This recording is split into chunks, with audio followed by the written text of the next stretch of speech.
You're live, sir. Power, sir, you're live. One moment. Wait.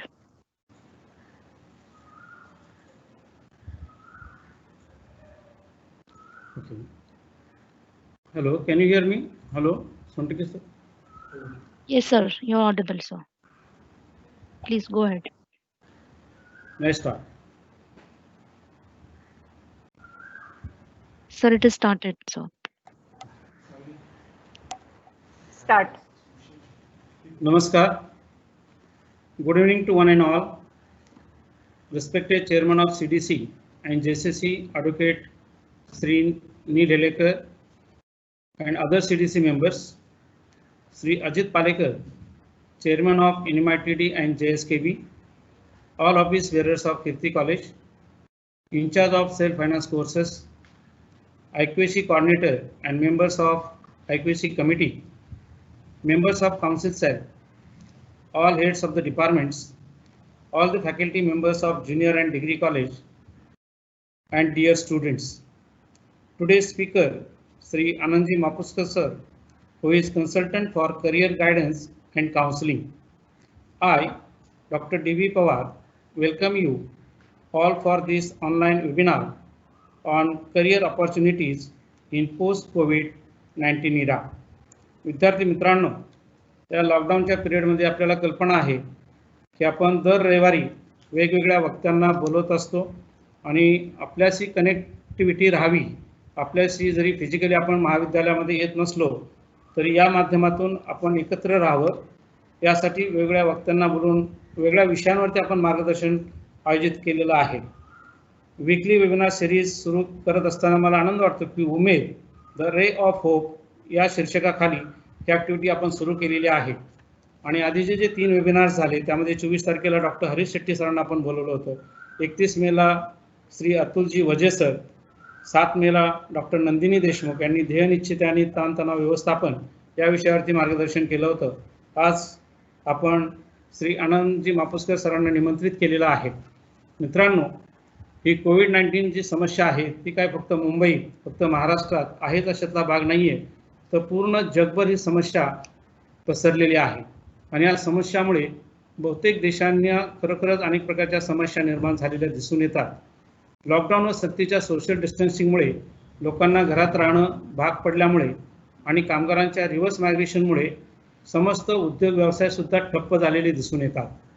लॉकडाऊनने लादलेल्या अनिष्ट परिणामाच्या गर्दीत तंत्रज्ञान किंवा टेक्नॉलॉजी हे अनेक प्रकारे तारणहार म्हणून उदयास आले आहे. ऑनलाईन शॉपिंग, नेट बँकिंग हे सर्व अगोदरपासून तुरळक प्रमाणात चालू होतंच, पण आता वर्क फ्रॉम होम हे नवीन वर्क कल्चर उदयास येऊ घातले आहे. Cloud, big data technology, cyber security हे आता परवलीचे शब्द झाले आहेत. एका पाहणीत असे दिसून आले आहे की जागतिक आकडेवारीचा वापर, ज्याला आपण ग्लोबल डेटा युजेस असे म्हणतो, ते करोना पॅन्डेमिकमुळे लक्षणीयरित्या म्हणजेच जवळजवळ 38% इतके प्रचंड प्रमाणात वाढले आहे. त्यामुळे येत्या काळात data engineering, data analyst, data scientist आणि मशीन लर्निंग आणि आर्टिफिशियल इंटेलिजन्स इंजिनियरसाठी नोकरीच्या संध्या निरंतर वाढत आहेत. डेटा वापरात पुढील काळात वेगाने वाढ झाल्याने ही मागणी आणखी वेगवान होण्याची शक्यता नाकारता येत नाही. मित्रहो, पब्लिक क्लाउड हा सर्व IT बेस्ड पायाभूत सुविधांचा कणा आहे. पब्लिक क्लाउड सर्व्हिसेसच्या बाजारपेठेत 17% वाढ होईल असा अंदाज नोव्हेंबर 2019 मध्ये वर्तवला गेला होता, पण मार्च 2020 मध्ये एका पाहणीअंती 68% चीफ इन्फॉर्मेशन ऑफिसरना क्लाउडमध्ये स्थलांतर करण्यास प्राधान्य देण्यात आले. क्लाउड सर्व्हिसेसकडे स्थलांतर किंवा मायग्रेशनचा वेग करोना पॅन्डेमिकमुळे आणखी वाढण्याची दाट शक्यता आहे. त्यामुळे येत्या काळात क्लाउड आर्किटेक्ट्स आणि क्लाउड IT ॲडमिन्सना मोठ्या प्रमाणात मागणीची शक्यता नाकारता येत नाही. अलीकडे वर्किंग फ्रॉम होम हे कोविड पॅन्डेमिक नंतर एक सर्वसामान्य नॉर्म्स झाल्यामुळे कंपनींना डेटा सुरक्षित ठेवणे हे मोठे आव्हान ठरले आहे. लोक वैयक्तिक किंवा कमी सुरक्षित वायफाय नेटवर्कवर अधिक अवलंबून असल्यामुळे की धोक्याची पातळी अधिक वाढली आहे. सायबर सुरक्षा किंवा सायबर सिक्युरिटी अधिक गंभीर बनत असताना सिक्युरिटी आर्किटेक्ट्स आणि इथिकल हॅकर्स यांना नक्कीच मोठ्या प्रमाणात मागणी येऊ शकते. याखेरीज डिजिटल मार्केटिंगमध्ये विलक्षण वाढ होणार असून PPC म्हणजेच project planning control practitioners, digital brand managers, content आणि SEO एक्सपर्ट्स, CRM म्हणजेच कस्टमर रिलेशनशिप मॅनेजर आणि ईमेल मार्केटिंग स्पेशालिस्ट या नोकरीच्या नवीन संधी कोविड पॅन्डेमिक नंतर उदयास येणार आहेत. तसेच मित्रहो, US ब्युरो ऑफ लेबर स्टॅटिस्टिक्सच्या अहवालानुसार व्यवसाय विश्लेषक म्हणजेच बिझनेस ॲनालिस्ट, व्यवस्थापन विश्लेषक म्हणजेच मॅनेजमेंट ॲनालिस्ट यांची मागणी 2018 ते 2028च्या दरम्यान 14% वाढण्याची शक्यता आहे. कोविड पॅन्डेमिकच्या पार्श्वभूमीवर आपण आपल्या जीवनातल्या इतर बदलांशी जुळवून घेत असताना कमीत कमी आपलं करिअर भविष्यात उज्ज्वल आणि वाढीच्या मार्गावर राहील यासाठी डिजिटल कौशल्यामध्ये कुशल होणे हा एक राजमार्ग आहे. उरलेले जे नवीन मार्ग असतील त्यासंबंधी जाणून घेण्यासाठी आज या विशेष वेबिनारचे आपण आयोजन केले आहे. आणि मगाशी म्हटल्याप्रमाणे की या विषयासाठी मार्गदर्शन करण्यासाठी आपल्याकडे आनंदजी मापुसकर उपस्थित आहेत. सरांचा परिचय करून द्यायचा म्हणलं तर बराच वेळ जाईल, परंतु मी परिचय करून देण्याची जबाबदारी आपल्या महाविद्यालयाचे उपप्राचार्य श्री विठ्ठल सोनटक्के सरांना विनंती करतो आणि त्यांनी आनंदजी सरांचा परिचय करून द्यावा असे मी विनंती करतो. Over to Sontakke sir. धन्यवाद.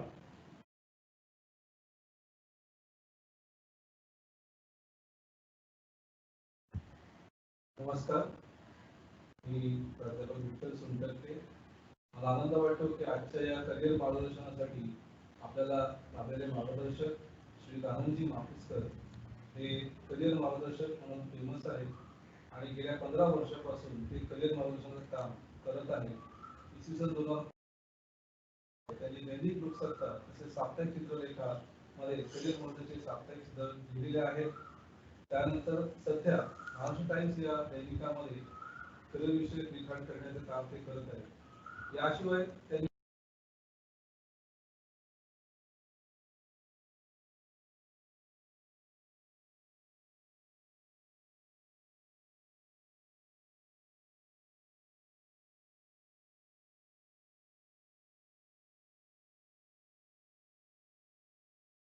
Hello, sir.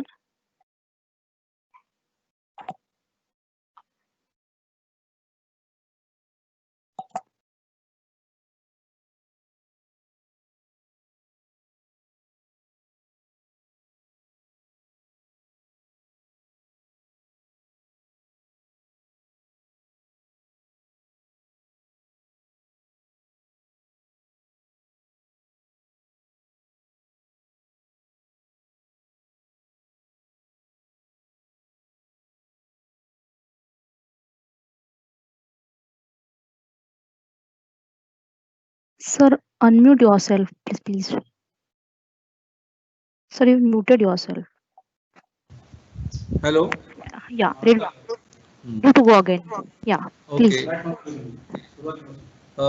तांत्रिक कारणामुळे जरा प्रॉब्लेम झाला होता. मी पुन्हा एकदा परिचय करून देतो. आनंदजी मापुसकर हे करिअर मार्गदर्शक म्हणून आणि गेल्या 15 वर्षापासून मार्गदर्शनाचं काम करत आहेत. 2005 ते 2012 मध्ये पर्यंत त्यांनी दैनिक लोकसत्ता तसेच साप्ताहिक चित्रलेखामध्ये करिअर मार्गदर्शक साप्ताहिक सत्र लिहिलेले आहेत. सध्या ते महाराष्ट्र टाइम्स या दैनिकांमध्ये करिअर विषयक लिखाण करतात. त्यांची अनेक करिअर मार्गदर्शन पुस्तके प्रसिद्ध आहेत. शाळा तसेच महाविद्यालयांमध्ये करिअर मार्गदर्शन मेळाव्याचं त्यांनी आयोजन केलं आहे. करिअर विजन या करिअर फेअरचं आयोजन ते सातत्याने काही वर्ष करत आहेत. आकाशवाणी तसेच विविध टेलिव्हिजन चॅनल्सवर त्यांनी करिअर मार्गदर्शनाचे अनेक कार्यक्रम केलेले आहेत. त्यांचा उच्च शिक्षणामधील अभ्यास अतिशय प्रसिद्ध आहे. उच्च शिक्षणातील काही शासकीय समित्यांमध्ये त्यांनी सदस्य म्हणून काम केले. त्याच्यामध्ये महाराष्ट्र सार्वजनिक विद्यापीठे कायदा 2016, ग्लोबलायझेशन ऑफ हायर एज्युकेशन या टास्क फोर्समध्ये त्यांचा सदस्य म्हणून समावेश होता. स्टार्टअप धोरण समिती, क्लस्टर विद्यापीठ समिती, विद्यापीठाच्या बृहत आराखडा विकास आराखडा समिती तसेच 11 अकृषी विद्यापीठांच्या बृहत विकास आराखडे तयार करण्या प्रक्रियेवर तसेच त्यातील उद्दिष्टांवर reengineering of higher education in Maharashtra या पुस्तकाचे ते सहलेखक आहेत. अशा प्रकारे अत्यंत या विषयाचे अभ्यासक म्हणून आपण त्यांना या ठिकाणी आज आमंत्रित केलंय. तर मी त्यांना विनंती करतो की त्यांनी आपलं मार्गदर्शनाचं काम सुरू करावं. धन्यवाद. Over to Mapuskar sir.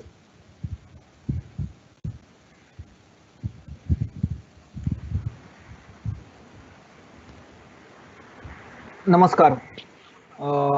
सर्वप्रथम कीर्ती महाविद्यालयाचे प्राचार्य डी.व्ही. पवार सर, त्याचप्रमाणे उपप्राचार्य सीमा पुरोहित मॅडम, त्याचप्रमाणे रवींद्र कवडे सर, प्राध्यापक विठ्ठल सोनटक्के सर,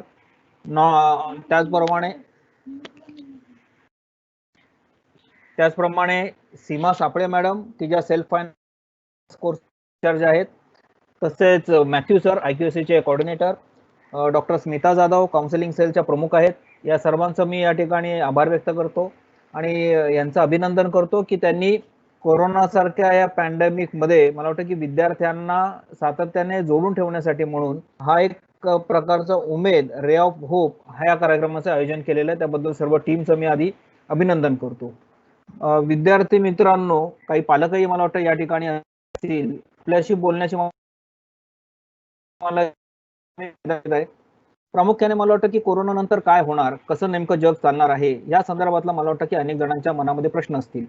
स्वाभाविकपणे पदवीच्या शेवटच्या वर्षाला असणाऱ्या विद्यार्थ्यांच्या मनामध्ये अधिक धाकधूक असेल की नेमकं पुढे काय करायचं. की आता आपल्याला लक्षात असेल की पदवीनंतर साधारणतः विविध मार्गाने विद्यार्थी जातात. म्हणजे प्रामुख्याने काही विद्यार्थी जे आहेत हे काही विद्यार्थी आपले पुढे पदव्युत्तर शिक्षणासाठी निवडतात किंवा काही जण जे आहेत हे नोकरीसाठी जातात. ह्या सगळ्या संदर्भामध्ये त्यांच्या मनामध्ये प्रश्न आहे की नेमकं आता काय केलं पाहिजे, कशा प्रकारचं आहे. आता आपण काही वेळेला बातमी वाचलेली असेल की साधारणतः IIT असतील किंवा अशा चांगल्या ज्या संस्था आहेत, प्रतिष्ठित ज्या संस्था आहेत, तर त्यांच्या इथे तर कॅम्पस इंटरव्ह्यू होतात आणि कॅम्पस इंटरव्ह्यू झाल्यानंतर त्यांना जॉबची ऑफर दिली जाते. असं ऐकण्यात येत आहे की आता हे जॉब ऑफरबद्दल सुद्धा कदाचित कंपन्या ह्या पुनर्विचार करतील. आपण जर का बघितलं तर रिझर्व्ह बँकेचे अध्यक्ष जे आहेत त्यांनी असं सांगितलं की भारतीय अर्थव्यवस्थेचा जो दर आहे वाढीचा तो -6 to 0% असेल. त्यामुळे आपल्याला लक्षात येईल की आपल्याला इथे बेरोजगारी म्हणजे आपल्या इथेच नाहीये तर संपूर्ण जगामध्ये आपण जर का बघत असू तर एका अर्थाने बेरोजगारीचा दर जो आहे तो वाढतोय. म्हणजे अगदी लॉकडाऊन होण्याच्या पूर्वीचा जो बेरोजगारीचा दर होता वाढीचा तो होता 8.9 वगैरे, तो आता जवळपास 27% झालेला आहे. म्हणजे आपल्याला लक्षात येईल की जॉब मार्केटमध्ये लगेच नोकरी मिळवणं कदाचित इतकं सोपं राहणार नाही आणि त्यामुळे मग आपण नेमकं काय करायचं, कसं करायचं हा विचार मला वाटतं की आपल्या मनामध्ये येईल. आणि त्यामुळे मला वाटतं की एकंदरीतच आपण जेव्हा आपण जॉब ऑपॉर्च्युनिटी बघतोय किंवा आपण एका अर्थाने म्हणू की करिअरच्या संधींचा जेव्हा विचार करतो आहे तेव्हा मला वाटतं की 2-3 गोष्टी आपण स्वतःशी आपण आधी नीट बघितल्या पाहिजेत. मग स्वतःशी संबंधित कुठल्या गोष्टी बघितल्या पाहिजेत तर मला वाटतं की आपण आधी स्वतःला ओळखलं पाहिजे. म्हणजे या पॅन्डेमिकच्या काळामध्ये मला वाटतं की आपल्याला साधारणतः 3-1 महिने आता झाले असतील. स्वाभाविकपणे आपण जेव्हा महाविद्यालयात परत याल किंवा आपण जेव्हा समजा नोकरीसाठी जेव्हा आपण परत जाल तिथे स्वाभाविकपणे पहिला प्रश्न आपल्याला विचारला जाऊ शकतो की बाबा या 3 महिन्याच्या काळामध्ये आपण प्रामुख्याने काय केलं, हा 3 महिन्याच्या कालावधीमध्ये आपण कसा व्यतीत केलात, कसा घालवलात, नवीन काही शिकलात की शिकला नाहीत, काय केलं. वाटतं की ह्याच्यामध्ये आपल्याला लक्षात येईल की हा एक खूप मोठा कालावधी म्हणजे साधारणतः अशी संधी म्हणजे असा वेळ आपल्याला हा कधी मिळत नाही. इतके आपल्याला वेळ मिळालेला होता निवांतपणे की त्याच्यामध्ये आपण मला वाटतं की आपण स्वतःबद्दलचा विचार कदाचित करू शकलो असू. स्वतःला पुन्हा एकदा आपल्याला काय हवंय काय नकोय याचं मला वाटतं की अंतर्मनामध्ये सातत्याने आपल्या विचार चाललेला असेल आणि त्यामुळे मला वाटतं की ह्या परिस्थितीचा फायदा घेऊन आपण स्वतःला रिडिफाईन आणि रिफाईन केलं पाहिजे असं आपल्याला मला वाटतं की वाटतं. स्वाभाविकपणे आपण जेव्हा बघतो की आपत्ती जी असते ती अनेक वेळेला व्यक्तिगत येते. म्हणजे एखाद्यावर येते त्याचा ऍक्सिडेंट होतो त्यामुळे तो साधारणतः 3 महिने 6 महिने कदाचित कधी कधी वर्षभर आजारी पडला तर वर्षभर असा तो मला वाटतं की त्याला जो आहे तो वेगळा घालवायला लागतो. नोकरी व्यवसाय त्याला करता येत नाही. पण मला वाटतं की ही आपत्ती जी आहे ती संपूर्ण जगावर आलेली आहे आणि त्यामुळे एका अर्थाने जग जे आहे हे थांबलेलं आहे आणि त्यामुळे जगाला सुद्धा मला वाटतं की पुन्हा एकदा रिस्टार्ट होण्याची गरज आहे आणि त्यामुळे मला वाटतं की आपण आता विचार करूया की याच्या समोर पुढे काय करायचं. मी मगाशी पहिल्यांदा म्हटलं तेव्हा आपण जेव्हा रोजगारांच्या संधीचा विचार करू, एम्प्लॉयमेंट ऑपॉर्च्युनिटीचा जेव्हा विचार करू तेव्हा मला वाटतं की आपल्या समोर आपण काय विचार केला पाहिजे, तर आपण मला वाटतं की आधी स्वतःचा विचार केला पाहिजे. जे साधारणतः मी 10वी आणि 12वीच्या विद्यार्थ्यांना सांगतो की स्वतःचा विचार केला पाहिजे म्हणजे काय केलं पाहिजे, म्हणजे स्वतःशी आपण बोललं पाहिजे. की ह्या लॉकडाऊनच्या काळामध्ये मला वाटतं की स्वतःशी बोलण्याची मला वाटतं की वेळ आपल्याला भरपूर मिळाला होता. मग स्वतःशी बोललं पाहिजे म्हणजे नेमकं काय केलं पाहिजे, तर मला असं वाटतं की स्वतःशी बोललं पाहिजे नेमकं म्हणजे आपल्याला काय आवडतं, आपण कुठल्या गोष्टी चांगल्या प्रकारे करू शकतो, आपला इंटरेस्ट कशामध्ये हे बघितलं पाहिजे. आपल्या प्रत्येकामध्ये मला वाटतं की बुद्धिमत्ता आहे. मग आपली बुद्धिमत्ता जी आहे ती कुठल्या प्रकारची आहे याचा विचार आपण केला पाहिजे. आपल्या प्रत्येकामध्ये निसर्गतःच किंवा जन्मतःच काही कौशल्य असतात. मग आपण म्हणतो की काही जणांचा आवाज चांगला असेल, काही जणांमध्ये हस्तकौशल्य चांगलं असेल, त्याला आपण ॲप्टिट्यूड म्हणतो किंवा त्याला आपण स्वतःच्या मध्ये असणाऱ्या अभिक्षमता म्हणतो. तर आपल्यामध्ये पुन्हा एकदा पुनर्विचार केला पाहिजे की आपल्यामध्ये कुठल्या प्रकारच्या क्षमता आहेत याबद्दलचा आपण विचार केला पाहिजे. आपण बघतो की साधारणतः नोकरी व्यवसाय करत असताना आपल्याला असं वाटतं की आपण साधारणतः 8 तास 10 तास ज्याच्यात पैसे जास्त मिळतील ते काम आपण सहजपणे करू शकू, असं साधारणतः आपला एक विचार असतो. पण मित्रांनो असं नाहीये. आपण म्हणजे काही मशीन नाही आहोत की सकाळी 9 वाजता ऑन केलं आणि संध्याकाळी 6 वाजता आपण ऑफ केलं. आपल्या मनात विचार येतात. त्यामुळे आपण ज्या क्षेत्रामध्ये जाऊन 8 9 10 तास काम करणार आहोत ते काम करत असताना त्या कामामधून आपल्याला आनंद मिळतो का, त्याचं जॉब सॅटिस्फॅक्शन किंवा वर्क सॅटिस्फॅक्शन जे आहे हे मिळतं का, हे सुद्धा बघणं मला वाटतं की आवश्यक आहे. आणि चौथा सर्वात महत्त्वाचा जो आहे तो म्हणजे आपलं व्यक्तिमत्व कसं आहे, म्हणजे आपली पर्सनॅलिटी कशी आहे याबद्दलचा विचार, याबद्दलचाही मला वाटतं की विचार जो आहे हा विचार आपण याबद्दलचाही केला पाहिजे.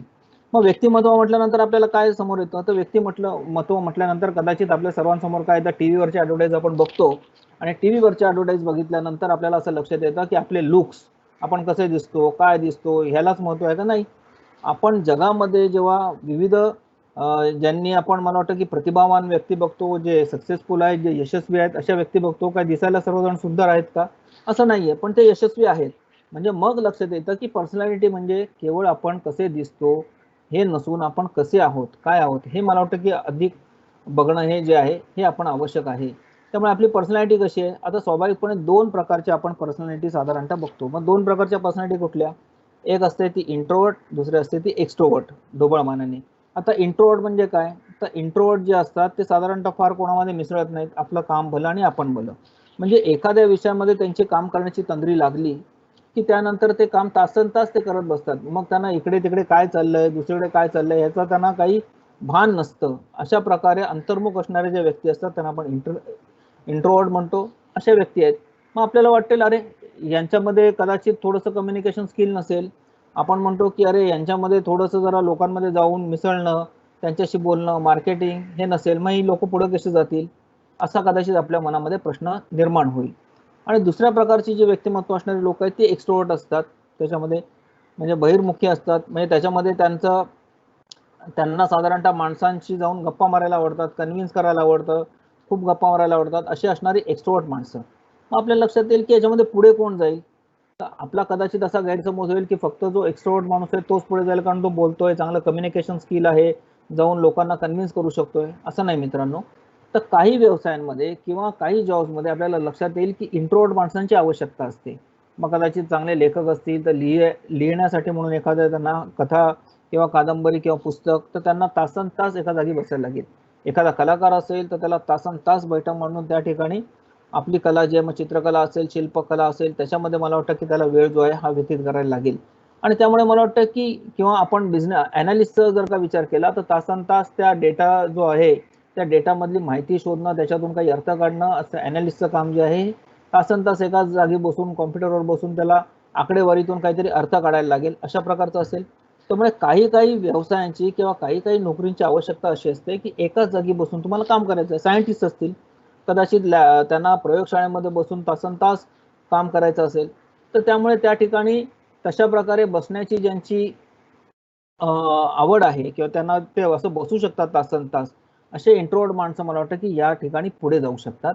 आणि एक्स्ट्रोवर्ट माणसं जे आहेत ते बिझनेस, त्याचबरोबरीने ॲडव्हर्टायझिंग असेल, त्याच्यानंतर तुम्हाला कम्युनिकेशन असेल की या माध्यमातून ते पुढे जाऊ शकतात. आणि त्यामुळे सहज आपल्याला लक्षात येईल की बाबा कोरोनाचा काळ असेल किंवा कोरोनाच्या नंतरचा जरी काळ असेल तरी आधी आपण स्वतःला ओळखलं पाहिजे. मग आपली बुद्धिमत्ता नेमकी कुठल्या प्रकारची आहे, आपल्यामध्ये कुठल्या प्रकारच्या क्षमता आहेत याचा विचार आपण केला पाहिजे. आणि हा विचार करून मग मला वाटतं की आपण पुढे गेलं पाहिजे. आता पुढे जेव्हा आपण जायचा विचार करतो, मग आपल्याला लक्षात येईल की चला बाबा आपण स्वतःला ओळखू. म्हणजे स्वतःला ओळखणं खूप अवघड असतं, दुसऱ्याला ओळखणं खूप सोपं असतं. म्हणजे आपण दुसऱ्याच्या चुका लगेच काढतो की नाही, ही माझी मैत्रीण जी आहे ही अशीच आहे, ती खूप बडबड करते, ती अमुकच आहे, माझा मित्र जो आहे हा असाच आहे, आमचे शिक्षक जे आहेत ते आमचे शिक्षक कदाचित असेच आहेत वगैरे. आपण दुसऱ्याचं अनालिसिस सातत्याने करत असतो, पण मग स्वतःच्या अनालिसिसचं काय? मला वाटतं की त्याबद्दलही आपण थोडासा आता वेळ जो आहे, या वेळेमध्ये आपण थोडासा वेळ जो आहे हा त्याच्यावरही घालवला पाहिजे. खरोखरच डायरी घेऊन बसून आपण लिहिलं पाहिजे की मला खरोखरच काय आवडतं, मला काय आवडत नाही, मला कुठलं काम केल्याने आनंद मिळतो. या प्रकारचा स्वतःचा जरा विचार केला पाहिजे आणि स्वतःचं अनालिसिस जे आहे हे केलं पाहिजे. त्यासाठी आपण आपल्या आईवडिलांशी बोलू शकता, आपल्या शिक्षकांशी बोलू शकता, आपल्या मित्रमंडळींशी बोलू शकता. असा अंदाज घेऊन मला वाटतं आता स्वतःला ओळखलं पाहिजे. आता हे स्वतःला ओळखल्यानंतर मग आपण विचार केला पाहिजे की चला आता मी स्वतःला ओळखलं म्हणजे मला अमुक अमुक गोष्टी करायला आवडतात. मग आपण मला वाटतं की असा विचार केला पाहिजे की मग ह्या गोष्टींमध्ये मला जर का पुढे जाऊन माझा रोजगार शोधायचा असेल, मग ती नोकरी असेल, तो व्यवसाय असेल, तो स्वयंरोजगार असेल, तर हा कसा शोधला पाहिजे, काय केलं पाहिजे. मग आपल्याला लक्षात येतं की मग आपल्याला थोडीशी माहिती जी आहे ही माहिती जगाबद्दलची गोळा केली पाहिजे. मग आपण सहज लक्षात घेतलं पाहिजे की व्यवसायांबद्दल माहिती घ्यायची असेल तर ती व्यवसायांबद्दल किंवा प्रोफेशन्स बद्दलची माहिती आपण कशी घेऊ शकतो, काय केलं पाहिजे नेमकं. तर मला वाटतं की व्यवसाय हे कसे निर्माण झाले, म्हणजे आपल्या मनात स्वाभाविकपणे प्रश्न येतो की नाही की हे व्यवसाय इतक्या प्रकारचे करिअर्स, इतक्या प्रकारच्या संधी ह्या उत्पन्न कशा झाल्या. तर सर्वात सोपं त्याचं उत्तर असं आहे की माणसांच्या गरजांमधून, म्हणजे ज्या ह्युमन नीड्स आहेत ह्या गरजांमधूनच हे व्यवसायाची निर्मिती झालेली आहे. अगदी म्हणजे साधारणतः आपण जर का 100 वर्षापूर्वीचा काळ बघितला तर त्या 100 वर्षापूर्वीच्या काळामध्ये आपण विचार केला की त्यावेळेस काही करिअर होती की नाही. त्यावेळेस कदाचित आपल्याला आजी आजोबा सांगतील आपले की करिअर वगैरे आमच्या काळात होती, पण असं काही करिअर गायडन्स किंवा अमुक तमुक असं काही आम्हाला नव्हतं. मग काय त्या काळात लोक काम करायची की नाही करायची, तर त्या काळातही लोक जे आहेत ही काम करायची. मग त्या काळामध्ये त्यांच्या गरजा ज्या होत्या त्या मर्यादित होत्या. मग त्या मर्यादित गरजांच्या आधारावर जे उद्योग होते ते उद्योग ते करायचे, ते जे रोजगार आहेत ते करायचे. मग पूर्वीच्या काळामध्ये आपल्या गावांमध्ये साधारणतः बलुतेदार पद्धती आपण बघितली असेल की 12 बलुतेदार असायचे. मग ते गाव असेल तर गावाला न्हावी पाहिजे, सुतार पाहिजे, लोहार पाहिजे, चांभार पाहिजे, सोनार पाहिजे, अशी 12 प्रकारची कामं करणारी माणसं असली की त्या गावाचा गाडा व्यवस्थित चालायचा. मग हळूहळू माणसं जी आहेत ही प्रगती, आता प्रगती म्हणायची की नाही, कारण कोरोनाने पुन्हा एकदा सगळ्या डेफिनेशन किंवा सगळ्या विषयाच्या व्याख्या बदललेल्या आहेत. म्हणजे आपण गावामध्ये होतो, म्हणजे आपण आता बघितलेलं असेल की साधारणतः जे आपले मजूर असतील किंवा वेगळ्या प्रकारची लोक जी आहेत ती गाव सोडून शहरामध्ये आली होती. पण जशी ही आपत्ती आली त्या आपत्तीपासून वाचण्यासाठी सगळ्या लोकांनी आपलं मूळ गाव जे आहे ह्या मूळ गावी जाण्याचं योजना केली आणि त्या प्रकारे आता त्यांना जी ध्यास लागला होता तो आपल्या गावी कधी परत जातो. पण उलट नोकरीसाठी जे आहेत, हे रोजगारासाठी जे आहेत हे शहरांमध्ये आले. मग शहरांमध्ये आल्यानंतर मग शहरांची वाढ झाली, शहरांची वाढ होऊन नंतर महानगरं झाली. मग करत करत करत करत ह्या गरजांमुळे म्हणजे ही महानगरं मोठ्या प्रमाणावर वाढली, त्यातून काही गरजा निर्माण झाल्या. त्याचबरोबरीने सायन्स अँड टेक्नॉलॉजी जे आहे ते सायन्स अँड टेक्नॉलॉजी मध्ये वेगवेगळ्या प्रकारचे शोध लागले. स्वाभाविकपणे त्याच्यामुळे माणसांच्या गरजा ज्या आहेत त्या अधिक वाढल्या किंवा माणसांच्या सोयी सुविधा ज्या आहेत ह्याच्यामध्ये अधिकाधिक वाढ झाली आणि ह्या प्रत्येक सोयी सुविधेमधून, ह्या प्रत्येक गरजेमधून नवीन नवीन नवीन नवीन प्रकारची जी आहेत ही करिअर आली. म्हणजे आपल्याला आश्चर्य वाटेल, म्हणजे काही जणांनी आपला तो MTNL चा काळा फोन सुद्धा बघितलेला नसेल, पण आपल्या आई वडिलांना आपण विचारलं तर ते सांगतील हा MTNL चा फोन. मग त्या फोन घेण्यासाठी सुद्धा आधी आपल्याला वेटिंग लिस्ट होती, म्हणजे गॅस घेण्यासाठी सुद्धा वेटिंग लिस्ट असायची, फोन घेण्यासाठी सुद्धा वेटिंग लिस्ट असायची.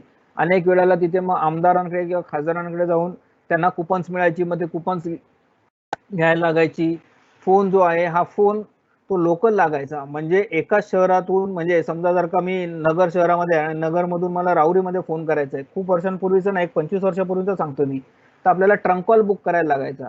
किंवा लगेच काही कम्युनिकेशन करायचं असेल तर आपल्याला तार करायला लागायची, म्हणजे लगेचच्या लगेच कम्युनिकेशन होईल. पण मला वाटतं की ह्या सगळ्या आपण बघितलेलं आहे की टेलिकम्युनिकेशन मध्ये झालेला हा बदल जो आहे, या बदलाने मला वाटतं की किती झपाट्याने मला वाटतं की आपल्या गरजा ज्या त्या बदलल्या, भरपूर बदलल्या.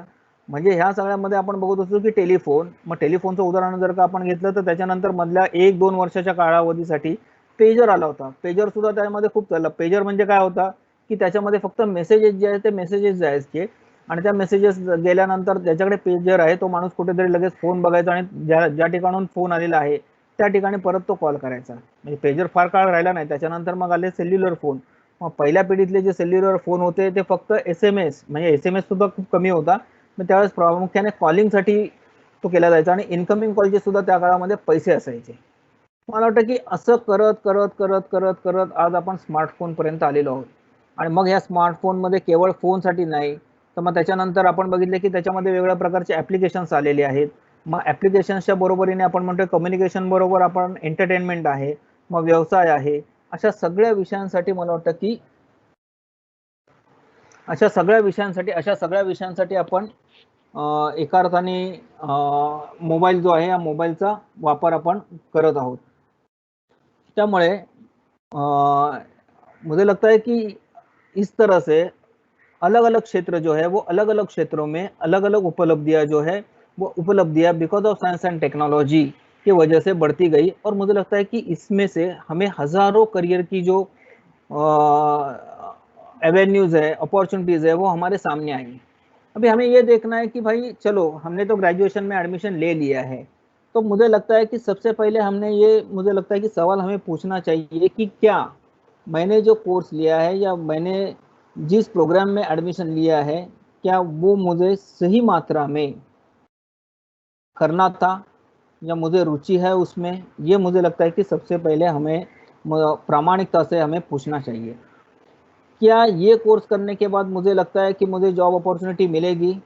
अगर कोरोना की वजह से मुझे लगता है कि हम देखेंगे थोड़ी देर में कि क्या क्या हो सकता है, या पवार सर ने भी मुझे लगता है कि उनके शुरुआत के भाषण में कहा था कि भाई आने वाले दिनों में क्या क्या होगा, आगे चल के क्या क्या कौन से जो कोर्स प्रोफेशंस है वो प्रोफेशंस बढ़ने वाले हैं। तो मुझे लगता है कि वो हम देखेंगे। मगर फिर एक बार मुझे लगता है कि नई परिस्थिति में हमने जो एकेडमिक प्रोग्राम्स चुने हैं, हमें उसके बारे में भी सोचना चाहिए कि केवल ये पढ़ने से मुझे आगे नौकरी मिलेगी या नहीं मिलेगी, इसके बारे में भी मुझे लगता है कि सोचना चाहिए। उसके बाद में मुझे लगता है कि हमने ये देखना चाहिए कि आज के तारीख में मुझे लगता है कि वर्ल्ड की सिचुएशन क्या है और हमारी एज ए नेशन भारतवर्ष की सिचुएशन क्या है, हमारे स्टेट की क्या है, और हमारी मुंबई जो महानगर है वो मुंबई महानगर की रचना क्या है, ये मुझे लगता है कि हमने थोड़ा देखना चाहिए। अगर मुझे लगता है कि हम दुनिया की बात करेंगे तो उसमें डेवलप्ड नेशंस है, डेवलपिंग कंट्रीज है, ऐसे बहुत सारे हैं। उसमें मुझे लगता है कि इसमें हमें देखना चाहिए कि जैसे पवार सर ने कहा था कि क्या क्या होने वाला है, तो इसमें मुझे लगता है कि आर्टिफिशियल इंटेलिजेंस जो है वो सही मात्रा में आगे बढ़ेगा। अभी आर्टिफिशियल इंटेलिजेंस, और मुझे लगता है कि दूसरी बात यह है कि रोबोटिक्स या ऑटोमेशन की तरफ जाने वाला है।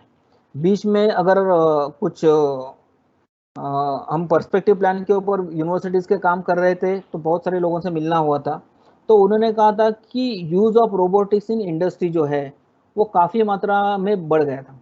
मतलब 10,000 लोग अगर इंडिया में काम करते हैं तो रोबोटिक्स का यूज जो है वो 3 रोबोट्स हम यूज करते हैं, मगर वही प्रमाण जो है वही प्रमाण डेवलप्ड कंट्री में बहुत ज़्यादा है।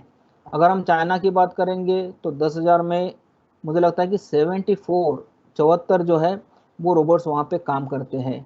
और ये आपदा ऐसी है कोरोना की जिसमें जो बड़ी बड़ी इंडस्ट्री है, मोठे मोठे उद्योजक जे आहेत ते विचार करतील की मी आता प्लॅन टाकत असताना मला जास्तीत जास्त ऑटोमेशन केलं पाहिजे, मला जास्तीत जास्त म्हणजे ज्या ठिकाणी माझं ह्यूमन इंटरवेंशन कमी असेल कि जिसमें मुझे लगता है कि ह्यूमन बीइंग का जो यूज है वो कम से कम मुझे करना है, तो इसके लिए मुझे ऑटोमेशन पे जाना पड़ेगा। इसके लिए मुझे आर्टिफिशियल इंटेलिजेंस का यूज करना होगा क्योंकि उसमें ह्यूमन इंटरवेंशन कम हो।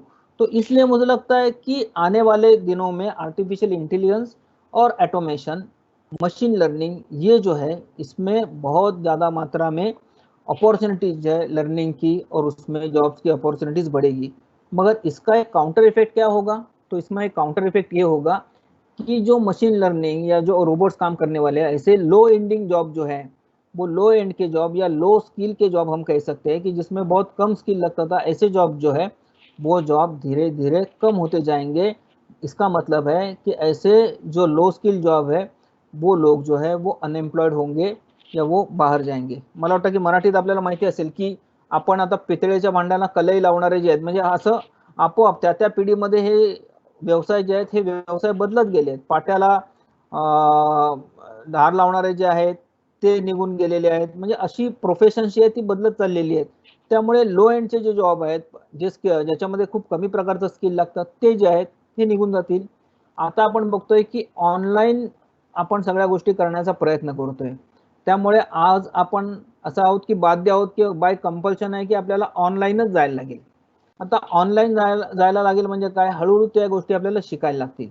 त्यामुळे ऑनलाइन इंटरनेट ऑफ थिंग्स जे आहेत, IoT जिला अपन म्हणतो, ये IoT का बहुत इस्तेमाल जो है वो बहुत सारे बिजनेस में होगा. इसके लिए इंटरनेट ऑफ थिंग्स ये बहुत इंपॉर्टेंट है. तो इसके लिए मुझे लगता है कि हम स्टूडेंट ने इसके बारे में भी जरा सोचना चाहिए कि क्या होगा. डेटा एनालिटिक्स जो है वो डेटा एनालिटिक्स भी बहुत मात्रा में चलने वाला है. डेटा एनालिटिक्स मतलब क्या है कि इंफॉर्मेशन जो है वो बहुत इंफॉर्मेशन अपने पास होती है, मगर उस इंफॉर्मेशन से कुछ यूजफुल अगर हम उसमें से नॉलेज निकाल पाए तो उसका बहुत इंपॉर्टेंट बिजनेस में होता है. तो इसके लिए मुझे लगता है कि डेटा एनालिटिक्स ये भी एक फील्ड ऐसा है कि जिसका यूज आने वाले सालों में होगा. तो मुझे लगता है कि इसके बारे में भी हमने जरा सोचना चाहिए. ये 3-4 जो मुझे लगता है कि जो हम कह सकते हैं कि की एरियाज है या की रिसर्च एरियाज है कि जिसमें हमने जाना चाहिए, मगर मुझे लगता है कि सभी लोग तो मुझे लगता है कि इसमें जा नहीं सकेंगे. तो दूसरे भी कुछ ऑप्शंस है क्या, तो दूसरे भी कुछ ऑप्शंस मुझे लगता है कि हमने थोड़े ढूंढने चाहिए. अभी जैसे मैंने कहा कि अगर हम ग्लोबली बात करें तो ग्लोबली बात तो ये है कि ये सब होगा आगे चल के. और इसमें अगर हम इंडिया की बात करेंगे तो भारतवर्ष की अगर हम बात करेंगे तो भारत में क्या है, अगर हम भारत की इकोनॉमी देखेंगे तो इकोनॉमी मुझे लगता है कि इसमें अगर हम देखेंगे तो एग्रीकल्चरल से रिलेटेड कितना है, तो 17% जो है, 17% जो है वो एग्रीकल्चर रिलेटेड हमारा इकोनॉमी में एग्रीकल्चर का इतना हिस्सा है. उसके बाद हम देखेंगे तो इंडस्ट्री या जिसे हम मैन्युफैक्चरिंग वगैरह कहते हैं तो उसका हिस्सा कितना है, तो उसका पार्ट जो होता है वो 29.2% इतना है.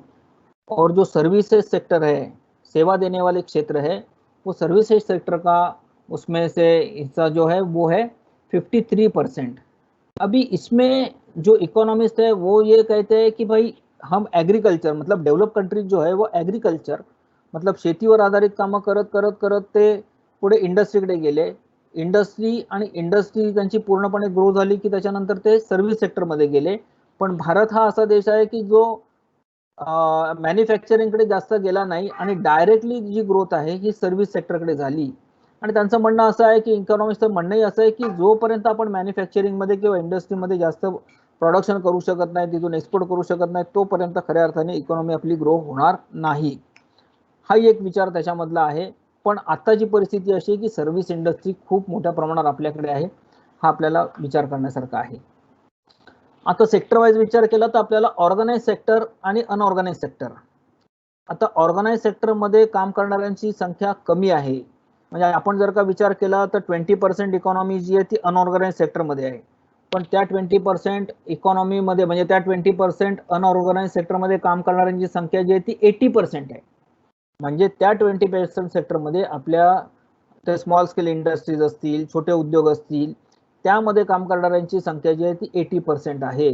आणि म्हणून मला वाटतं की आपल्याला विचार करत असताना जसं आपण ऑर्गनाइज सेक्टरमध्ये गेलं पाहिजे, त्याच्यामध्ये रोजगाराच्या क्षमता आहेत की नाही, तर त्याच्यामध्ये आहेत, पण त्या तितक्या लगेच वाढतील का, तर कदाचित तितक्या लगेच ऑर्गनाइज सेक्टरमधल्या ज्या संधी आहेत ती वाढणार नाही.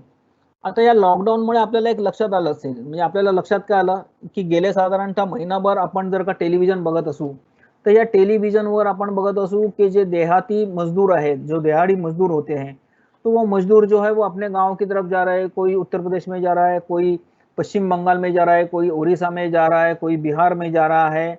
महाराष्ट्र की अगर हम बात करें तो महाराष्ट्र के भी अंदर जो जिले हैं, कोई किसी को कोंकण में जाना है, सिंधुदुर्ग में जाना है, किसी को सातारा में जाना है. मुझे लगता है कि ऐसे जो मजदूर काम करने वाले हैं या जिसे हम कह सकते हैं कि स्किल्ड लेबर है, जो कौशल्य का कोई ना कोई काम करते हैं, वो अपने अपने अपने अपने घर जाने की सोच रहे हैं कि भाई अभी एक 3-4-6 महीने जो है वो हम जाएंगे, बाकी ये सब जब हालत में सुधार होगा तो हम वापस आएंगे. तो मुझे लगता है कि इसमें से हमें सामने क्या आया कि without help of this skilled worker we can't grow. मतलब हम आगे बढ़ ही नहीं सकते हैं. अगर इंडस्ट्री स्टार्ट करनी है तो ये लोग चाहिए, तो without them we can't start industry. तो तो इसके लिए मुझे लगता है कि जो ब्लू कॉलर जॉब है या ब्लू कॉलर जॉब करना चाहिए या नहीं करना चाहिए, मुझे लगता है कि ये अभी एक सोचना चाहिए। तो मुझे लगता है कि ये जो स्किल्ड वर्कर है उनकी आने वाले दिनों में बहुत जरूरत होने वाली है। म्हणजे मग आपल्याला लक्षात येईल की हे स्किल जॉब मग कुठले कुठले असू शकतात. कदाचित ते वेल्डिंग करण्याचं असू शकतं, कदाचित ते प्लंबिंगचं चांगलं करणारं असू शकतं, ते चांगलं इलेक्ट्रिशियनचं काम असू शकतं, ते चांगलं कार्पेंट्रीचं काम करणारं असू शकतं.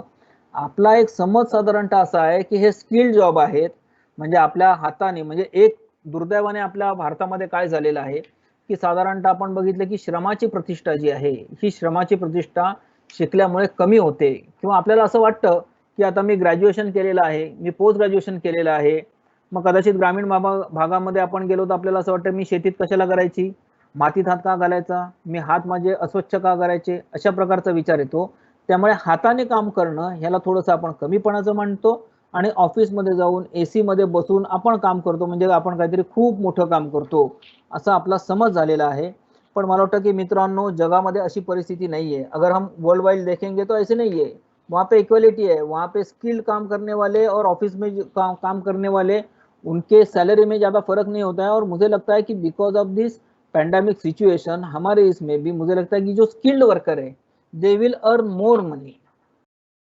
और मुझे लगता है कि जो व्हाइट कॉलर जॉब है, व्हाइट कॉलर जॉब कब लगेंगे, अगर हम एक सोचते हैं कि भाई जब तक ये प्रोडक्शन होगा नहीं और प्रोडक्शन होके मार्केट में आएगा नहीं तब तक व्हाइट कॉलर जॉब की जरूरत ही नहीं ना। प्रोडक्शन करने के लिए मुझे लगता है कि इसमें जरूरत जो है वो स्किल्ड वर्कर की है, स्किल्ड लेबर की है। अगर वो आता है, मतलब एक अगर हम कंस्ट्रक्शन इंडस्ट्री की बात करें, आपण जर का कंस्ट्रक्शन इंडस्ट्रीची आपण जर का आपण विचार केला तर आपल्याला असं लक्षात येईल कंस्ट्रक्शन इंडस्ट्रीमध्ये काम करताना आपल्याला खूप जणांची आहे, म्हणजे इंजिनियरची आवश्यकता आहे, सिव्हिल इंजिनियरची आवश्यकता आहे, कडिया काम करणाऱ्याची आहे, तिथे फरशी लावणारा जो असतो तो एका लेवलिंगनी लावत असतो, त्याचं काम असतं, कन्सिल्ड वायरिंग, कन्सिल्ड प्लंबिंग ह्या सगळ्या करणाऱ्याची आहे। हे जोपर्यंत तयार होत नाही, म्हणजे ते कन्स्ट्रक्शन जोपर्यंत तयार होत नाही तोपर्यंत तुम्ही त्याची विक्री कशी करणार, तोपर्यंत तुम्ही त्याचं हे कसं करणार। त्यामुळे जे आपले पांढरपेशी व्यवसाय आहेत या व्हाइट कॉलर जॉब जो है they are now depending on blue collar job. मतलब जो अगर मजदूर काम नहीं करेंगे तो हम क्या बेचेंगे, हम क्या मार्केटिंग करेंगे, या हम क्या प्रोसेसिंग करेंगे, तो मुझे लगता है कुछ नहीं करेंगे। तो इसलिए मुझे लगता है कि स्किल्ड बेस्ड जॉब जो है वो आने वाले समय में बहुत ज्यादा, जैसे मैंने कहा था कि artificial intelligence, machine learning, internet of things या डेटा एनालिटिक्स ये इंपॉर्टेंट है, उसी तरह से इंपॉर्टेंट जो है वो स्किल जॉब है और उसमें भी बहुत ज़्यादा लोगों की ज़रूरत है। वो मुझे लगता है कि हमने इसके बारे में सोचना चाहिए। अब जैसे हमने देखा है कि ऑनलाइन जो है वो ऑनलाइन कल्चर अभी धीरे धीरे बढ़ेगा। ऑनलाइन कल्चर की हमें आदत क्यों पड़ी थी, जैसे फ्लिपकार्ट है या और जो वेबसाइट्स है या ई कॉमर्स के हम कहते हैं कि वो सभी लोग जो ये जो है वो हमें सस्ते में और वही ब्रांडेड चीज़ जो है वो घर पे लाके देते हैं। उसमें अभी उन्होंने बिजनेस बढ़ाने के लिए ईएमआई वगैरह के ऑप्शन हमें दिया था और धीरे धीरे ऐसे होने लगा है कि भाई बाहर क्यों जाना है, क्योंकि मुझे लगता है कि ये कोरोना की दवाई आने में ऐसे लोग कहते हैं कि साल 1.5 साल तो जाएगा, तब तक तो हमें ये सोशल डिस्टेंसिंग और इसका जो है वो यूज़ करना है। तो इसका मतलब है कि बाहर हमें भीड़ नहीं करनी है। अगर ज़रूरी नहीं है तो लोग आज भी कहते हैं या गवर्नमेंट की अपेक्षा आज भी है, अगर ज़रूरी नहीं है तो आपने बाहर निकलना नहीं चाहिए, आपण बाहेर पडू नका। याचा अर्थ काय, तर याचा अर्थ असा आहे की सगळ्या गोष्टी एका अर्थाने तुम्हाला घरपोच देण्याचा जो व्यवसाय आहे हा घरपोच देण्याचा व्यवसाय हा कदाचित खूप मोठ्या प्रमाणावर वाढणार आहे। आणि हेच असल्यामुळे मला वाटतं की जिओने, आपल्याला लक्षात असेल हे लॉकडाऊनच्या काळामध्ये जिओनी एक नवीन व्हेंचर काढलेलं आहे आणि किराणा माल आणि ह्या सगळ्याचे आम्ही एकत्र हे करणार आहोत आणि तुम्हाला घरपोच देण्याची व्यवस्था करणार आहोत। त्यामुळे नंतर मला वाटतं की आपल्याला लक्षात येईल की होम डिलिव्हरी म्हणजे घरपोच व्यवस्था देणे म्हणजे लॉजिस्टिक्स जे आहेत ह्या लॉजिस्टिक्समध्ये सुद्धा आपल्याला करिअरच्या संधी जे आहेत ते असंख्य आहेत। मगाशी मी म्हटलं की आपल्याला श्रम करण्याची लाज वाटता कामा नये। म्हणजे आपण एखादं जर का समजा एखादं उत्पादन जे आहे ते घेऊन जाणार असो, कुरिअर बॉयचं वाटत असेल आपल्याला, पण त्याच्यातून आपल्याला रोजगार मिळतोय, त्याच्यातून आपल्याला पैसे मिळणार आहेत आणि त्याच्यामध्ये तुम्ही किती माल पोहोचवताय त्याच्यावर आहे। स्वतःची आपण कंपनी काढू शकता आणि स्वतःची कंपनी काढून आपण म्हणजे आज महाराष्ट्रामध्ये आपल्याला लक्षात येईल की एक माझे मित्र जे आहेत ते स्किल डेव्हलपमेंटचं काम करतात, त्यांच्याशी मी सहज बोलत होतो की काय चाललेलं आहे, सध्या काय आवश्यकता आहे वगैरे। तर ते म्हणाले की सध्या नोकऱ्यांची म्हणजे संख्या खूप मोठ्या प्रमाणावर आहे आणि नोकऱ्यांची संख्या मोठ्या प्रमाणावर आहे, तर स्किलमध्ये खूप मोठ्या प्रमाणावर लोकांची आज आवश्यकता आहे. म्हणजे आपण आज रिटेल जर का बघितलं तर रिटेलमध्ये काय काय येतात, मॉल्स येतात, वेगवेगळे डिपार्टमेंटल स्टोअर आहेत. ह्या डिपार्टमेंटल स्टोअरमध्ये मॉल्समध्ये कामं करणारी जी यंग जनरेशन होती किंवा महाराष्ट्राच्या बाहेरची लोक होती किंवा महाराष्ट्रातलीच इंटिरियरमध्ये राहणारी लोक होती ती निघून गेलेली आहेत. त्यामुळे पुन्हा एकदा रिटेल सेक्टरमध्ये सुद्धा खूप मोठ्या प्रमाणावर माणसं लागणार आहेत. वेअर हाऊसेस सांभाळणारी, म्हणजे आपण बघतो की फ्लिपकार्ट असेल किंवा ॲमेझॉन असेल किंवा हे सगळे जे आपण बघतो की डिलिव्हरीचे आहेत, तर ह्या सगळ्यांना वेअर हाऊसेस सांभाळणारी माणसं पाहिजे असतात. म्हणजे त्यांची मोठमोठी गोडाऊन जी असतात ती भिवंडी किंवा अन्य ठिकाणी असतात, तर ती वेअर हाऊसिंग सांभाळणारी माणसं पाहिजेत. त्या ठिकाणी मग प्रॉपरली स्टॉक टेकिंग होतंय की नाही, किती डिमांड आहे, काय आहे, हे सगळं बघणारे पाहिजेत. त्यामुळे त्या ठिकाणची आज मला वाटतं की आपण संधी बघितली तर ती खूप मोठ्या प्रमाणावर आहे आणि तिथून घेऊन ती उत्पादनं जी आहेत ती ऑर्डर प्रमाणे घरी नेऊन देणं आणि जो मला वाटतं की एंडला काम करतो तर त्याला सर्वात जास्त मोबदला हा त्याच्यामध्ये मिळणार. आणि त्यामुळे आपण असं काम करू शकलो किंवा आपण डिलिव्हरी रिलेटेड काही कंपनी काढली आणि आपण या गोष्टी आपण पुरवू शकतो असं सांगितलं तर त्याच्यामध्ये सर्वाधिक संधी आहे. आणि त्यामुळे मला वाटतं की थोडासा पालकांनी आणि विद्यार्थ्यांनी दोघांनी आपला माइंडसेट जो आहे हा चेंज करणं आवश्यक आहे. म्हणून म्हटलं की आता पालकांना असं वाटतं की 10,000 रुपये पगार मिळतो ना, पण तो बँकेत आहे ना, मग कधी ना कधी तो परमनंट होईल, तो परमनंट कधीच होणार नाही. कारण आता मला वाटतं की जो कॉन्ट्रॅक्टर जातो तो कधीच परमनंट होत नाही आणि साधारणतः जे कंपन्या मोठमोठ्या आहेत त्या असा विचार करतात की नको, मग कॉन्ट्रॅक्टर आहे ना, कॉन्ट्रॅक्टरच या. तर त्यामुळे कदाचित आपला पालकांचा असं समज होईल की चला तो आता कॉन्ट्रॅक्टर राहील, कधीतरी तो तिकडून परमनंट होईल, तर तसा जमाना जो आहे हा गेला. त्यामुळे केवळ तिथे ऑफिस चांगलं आहे, तिथे AC मध्ये बसायला मिळतं म्हणून मी 10,000वर काम करेन, 15,000वर काम करेन, तर याच्या पलीकडे गेलं पाहिजे. आणि मला वाटतं की आता विद्यार्थ्यांनी विचार केला पाहिजे की माझ्यामध्ये जे स्किल आहे त्या स्किलला मी अधिकाधिक मोठं कसं करेन, त्या स्किलच्या माध्यमातूनच मी मला समजा मला जर का होम डिलिव्हरी द्यायची आहे तर ह्या होम डिलिव्हरी देणाऱ्यामध्ये मी चांगलं माझं नेटवर्क उभं करेन की मग त्यामुळे मला अमुक अमुक एरियामध्ये जायचं असेल तर मला ह्याचाच उपयोग केला पाहिजे, कारण ह्याचं सगळीकडे चांगल्या प्रकारचं नेटवर्क आहे असं लक्षात येईल. त्याचप्रमाणे मला वाटतं की कदाचित प्लंबिंग सारखे व्यवसाय असतील, कदाचित अन्य असतील, तर ह्यामध्ये सुद्धा भरपूर मोठ्या प्रमाणावर पैसे आहेत. तर मला वाटतं की आपण स्किलिंगचा विचार जो आहे, स्किलिंग आणि रिस्किलिंग याचा विचार मला वाटतं की केला पाहिजे. आणि म्हणून सुरुवातीला जे मी म्हटलं की आपण स्वतःचा विचार केला पाहिजे, म्हणजे आपल्यामध्ये काय कौशल्य आहे, आपल्या हातामध्ये कौशल्य असेल तर मला वाटतं की त्या प्रकारचं स्किल जे आहे हे त्या प्रकारचं स्किल आपण घेतलं पाहिजे. आणि त्याच्यामधून म्हणजे ग्रॅज्युएशन करण्याला काही आपल्याला बंदी नाहीये, ग्रॅज्युएशन आपण करा, पण त्या ग्रॅज्युएशन बरोबरीने काही ना काही स्किलचं काम जे आहे हे स्किलचं काम आपल्याला शिकलं पाहिजे. आपल्याला श्रमाच्या बद्दलचा एक आदर किंवा रिस्पेक्ट जो आहे हा ठेवला पाहिजे, तो निर्माण केला पाहिजे. हाताने काम करण्याचं कमी असा जो समज आहे हा समज मला वाटतं की आपण काढून टाकला पाहिजे. हे मला वाटतं की मला या ठिकाणी आवर्जून सगळ्यांना सांगायचं आहे. त्यामुळे मग मला वाटतं की अजून आपल्याला काय करता येईल. आपण आता बघितलं की साधारणतः म्हणजे एक आकडेवारी जी सांगतात की आकडेवारी अशी सांगतात की भारतामध्ये किती उद्योजक आहेत. इंटरेस्टिंग आकडेवारी आहे. तर उद्योजक रजिस्टर्ड आपल्याला साधारणतः आपण जर का अहवाल बघितला सरकारचा तर 6 कोटी इतक्या प्रकारची साधारणतः आपल्याला संख्या येते. मग हळूहळू जसं आपण डिटेलमध्ये जातो तेव्हा असं लक्षात येतं की बाई त्याच्यापैकी साधारणतः 1 कोटी जे आहेत हे आज आपण बघू तर ते कुठल्याही प्रकारचं म्हणजे कुठेही म्हणजे त्यांची ऑफिसेस कुठल्याही प्रकारची नाहीये, ते कुठून तरी काम करत आहेत. त्यापैकी काही जण जे आहेत ही घरून काम करतायत. मग असं लक्षात येतं की त्यापैकी रजिस्ट्रेशन किती जणांनी केलेलं आहे टॅक्सेशनचं, तर रजिस्ट्रेशन जे आहे ते काही लाखांनी त्याचं टॅक्सेशनचं रजिस्ट्रेशन केलेलं आहे. मग करता करता करता असं येतं की ज्यांचा 10 कोटीपेक्षा जास्त टर्नओव्हर आहे असे 15,000 जणच आहेत. म्हणजे उद्योजकामध्ये सुद्धा आपण जर का बघितलं तर 6 कोटी उद्योजक आहेत, म्हणजे व्यवसाय करणारे आहेत वेगवेगळ्या प्रकारचे. त्याच्यामध्ये फरसाणपासून ते अन्नपदार्थ विक्री करणारे सगळे त्याच्यामध्ये येतात. पण त्याच्यामधून एखादा व्यावसायिक जो आहे हा किती जणांना रोजगार देतो, एखादा व्यावसायिक जो आहे हा किती जणांना रोजगार देतो ह्याचा जर का विचार केला आपण तर तो ॲव्हरेज जो आहे तो भारताचा 1 आणि 2 आहे. त्याच्या विरुद्ध आपण जर का अमेरिकेचा बघितला तर एखादा व्यावसायिक जो आहे तो ॲव्हरेज हा 20 लोकांना रोजगार देतो. त्यामुळे मग आपल्याला लक्षात येतं की आपल्या इकडे जी सेल्फ एम्प्लॉयमेंट आहे किंवा आपल्या इथे जे एंटरप्रेन्योरशिप आहे त्या एंटरप्रेन्योरशिप मध्ये सुद्धा आपण मला वाटतं की सुधार केला पाहिजे. त्याच्यामध्ये सुद्धा आपल्याला भरपूर चांगलं काम करण्याची संधी जी आहे ही संधी आहे. कॉलेजच्या विद्यार्थ्यांकडनं किंवा महाविद्यालयांकडनं अपेक्षा काय आहे? तर महाविद्यालयांकडनं अपेक्षा अशी आहे की जर का आपल्याला इकॉनॉमी चांगल्या प्रकारची ग्रो करायची असेल, जेव्हा आम्ही पर्स्पेक्टिव्ह प्लॅन विद्यापीठांचे करत होतो, वेगवेगळ्या विद्यापीठांमध्ये आम्ही गेलो होतो, काही कॉलेजच्या प्राध्यापकांशी सुद्धा त्यावेळेस डायलॉग झालेला होता, संवाद झालेला होता, आणि त्यावेळेस मतलब उस समय हमें ये पता चला था कि अपने पास बहुत अच्छे अच्छे रिसोर्सेस हैं मगर जिसका हम यूज नहीं करते हैं।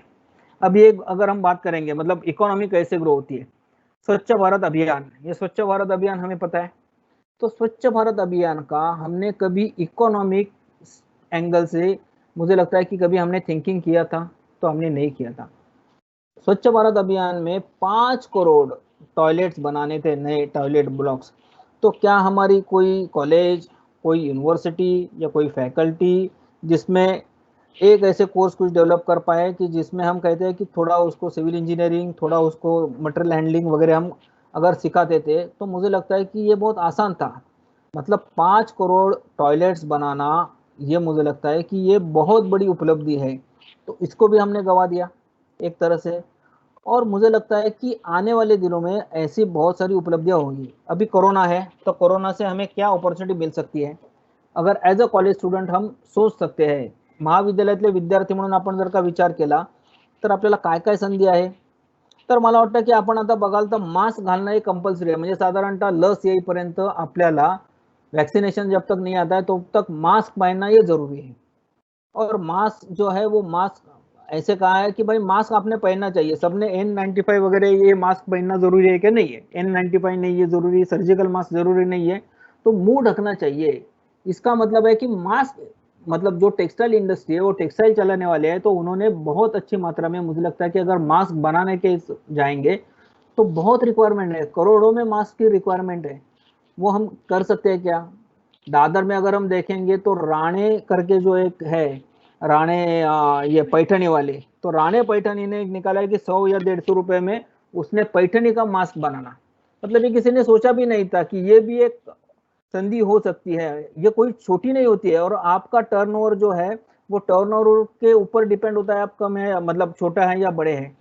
कॉटन के लगेंगे, अभी मैं गया था मार्केट में तर मी तिथे बघितलं की त्यांनी सांगितलं की आता हे कॉटनचे आम्ही आणलेले आहेत, 30 वेळा धुतले तरी चालणारे आहेत। अशा प्रकारे मला वाटतं की मास्कची इंडस्ट्री आपण जर का लक्षात घेतलं तर मास्कची इंडस्ट्री किती मोठी आहे का? आपण बरं त्याच्यामध्ये काय रॉकेट सायन्स आहे का मास्क बनवण्यामध्ये? नाहीये। मला वाटतं की आपल्या सुद्धा ज्यांना टेक्सटाईल किंवा थोडंसं असं काही हे आहे तर ते सुद्धा मला वाटतं की मास्क बनवणं आणि त्याचं लगेच आपण हे करणं हे आपण करू शकतो। हा एक आहे। केमिस्ट्रीचे विद्यार्थी आपल्याकडे भरपूर आहेत, तर केमिस्ट्रीचे विद्यार्थी काय विचार करू शकतील? आता मला सांगा की सॅनिटायझर बनवणं अवघड आहे का? त्याच्यामध्ये 3-4 तुम्हाला वेगवेगळ्या प्रकारची घटक द्रव्य लागतात। ती 3-4 प्रकारची घटक द्रव्य आपण जर का मिक्स केली तर आपण सॅनिटायझर जो आहे हा बनवू शकतो। त्यासाठी काय खूप मोठं रॉकेट सायन्स पुन्हा लागत नाही, काही नाही।